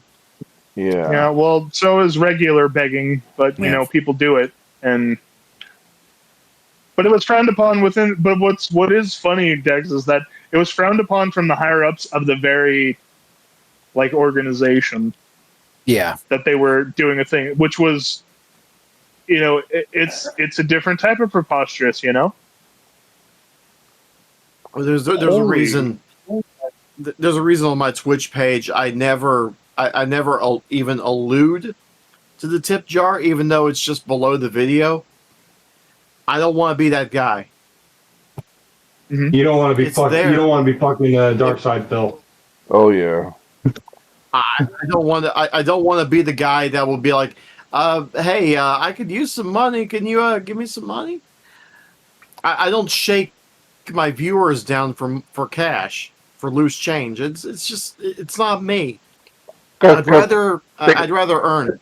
Because at least when I streamed, if no one's giving me money because they think I'm entertaining, then I didn't earn it. Sure, but I mean, if I could be serious for a minute, Landstorm, there's approximately 0 viewers minus a bot in the chat right now. We've been talking for about 3 hours, and probably about like 40 minutes of that was me, adjacent complaining about Borderlands 4. Even though I can recommend, to gently brush against that for briefly. If you can get it on discount, it's a slight side grade, at least at this point, to Borderlands 3. Unless you're talking plot wise, then it's not a warp jump, but it is a pleasant departure from that plot. That being said, watching on my stream, I apologize because I didn't know how loud DuckTales was until he started talking about Borderlands. So if you're looking for that, you got to go to Cat Stream directly. Yeah, but that being said, with the whole bit, it's like, yo, I need to take that sniper rifle because I need a sniper rifle. Thank you, Jacobs. I guess that's the end of our stream. Unless everyone else has something to say. No, I'm good because I want to crash. Sorry about that. All right. Well, I'll end my stream in a minute. I just need to get upstairs so that I can guarantee that there's nobody spawning as I fumble around the keyboard. Well, till next time we'll discuss about something else. Maybe Dark Side Phil or Dark Side Phil or something like that. I mean, look, hell, we could get a lot of mileage out of Noah Antweiler. I mean, if we really wanted to. Yeah, really. There's a lot we can talk about. There's a lot of stuff with Spoonie that was just it was beyond Huntsville. Yeah, but that means that. Yeah, but that and the same. You can say the same thing about Linkara, but those are subjects for another time. Hell, freaking go back to Jim and Run Jim. He has videos about Spoonie and Linkara and stuff like that. So. Yeah, well. But we talk about that. It's going to take another 3 hours. I do want to beat them. DuckTales remasters are hard. So. Oh no, yeah, no. Like, look, we got to wind this shit up for a plethora of reasons. One, we've been talking about it for a while. 2, Strider's got to go. 3, we're kind of reaching at this point, and now well, at least I know I am going too deep into philosophical issues that they're like of how they could have succeeded when it's a very long dead corpse that I'm trying to reanimate, and I'm not Victor Frankenstein. I'm not, that's not my chop, man. This isn't this isn't seeing if I can conquer the death of a community that has died years ago. And also, if anybody happens upon this video of us talking about all of the negatives, if I could say if I could just say this as not necessarily a catch-all, but more of a nugget of truth on the matter. Channel Awesome and that guy with the glasses as a concept, and even for the memories that people had, it wasn't all bad. It's just when I'm saying the people's memories of it. It's like they can think, they can keep the memories of that when they enjoyed the stuff, and that's not wrong. But when you saw the ugliness that came out of the stuff from behind the scenes, that's when you got to try and see whether you can temper, you yourself as the viewer or the fan or whatever, can temper vengeance with mercy, and just at the very least say, hey, they didn't have a great reaction to those situations, and I don't know how I would feel if I was in that position. I can say now what I probably would have said then, which is, we're young. This might, there's always something we can do. We're not in our 30s yet. I mean, I say in my mid 30s, but it's like, try and be kind to each other and try and be the best person you can be, because shit can always roll downhill. And for Channel Awesome, that Sisyphus mound got pretty goddamn big. Yeah. But they managed to stop it because they eventually did. Yes. Yeah. So right now, what it is not what it was. But what it was like, again, it was the worst telling of. Oh man, see, now I'm going into mythology. It's the worst telling of Icarus you could ever do. Yes, that is. It's like flying who's host to the sun. That's exactly what it is. That's too close to the sun. That is literally the best way to end it. They didn't even have wings of the ancient Grecian god wings. They had fucking paper mache wings flying directly towards. Like that is literally the best way to end it. Like John Austin was Icarus. They flew too close to the sun and dropped off. And to be fair, the only person that too smart enough was Doug Walker, who's still flying to this day, even though on a different path. I would just say that he managed to get a parachute. Yeah. Not a golden one, but hey, a parachute where everybody else doesn't have one. You're the king. So. Like I'd rather have parachute than going splat on the earth or the water.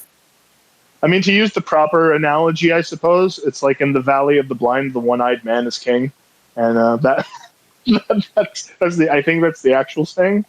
And right, Doug always had that ace in the hole, and I mean, we could probably go into the AVGN side of it, which is a much happier tale that's not without its lumps. But save that for another day, because, like I said, I know. I'm just trying to find a point where I could press, minus and end this shit, which is what I'm gonna do right now. Night, y'all. Peace.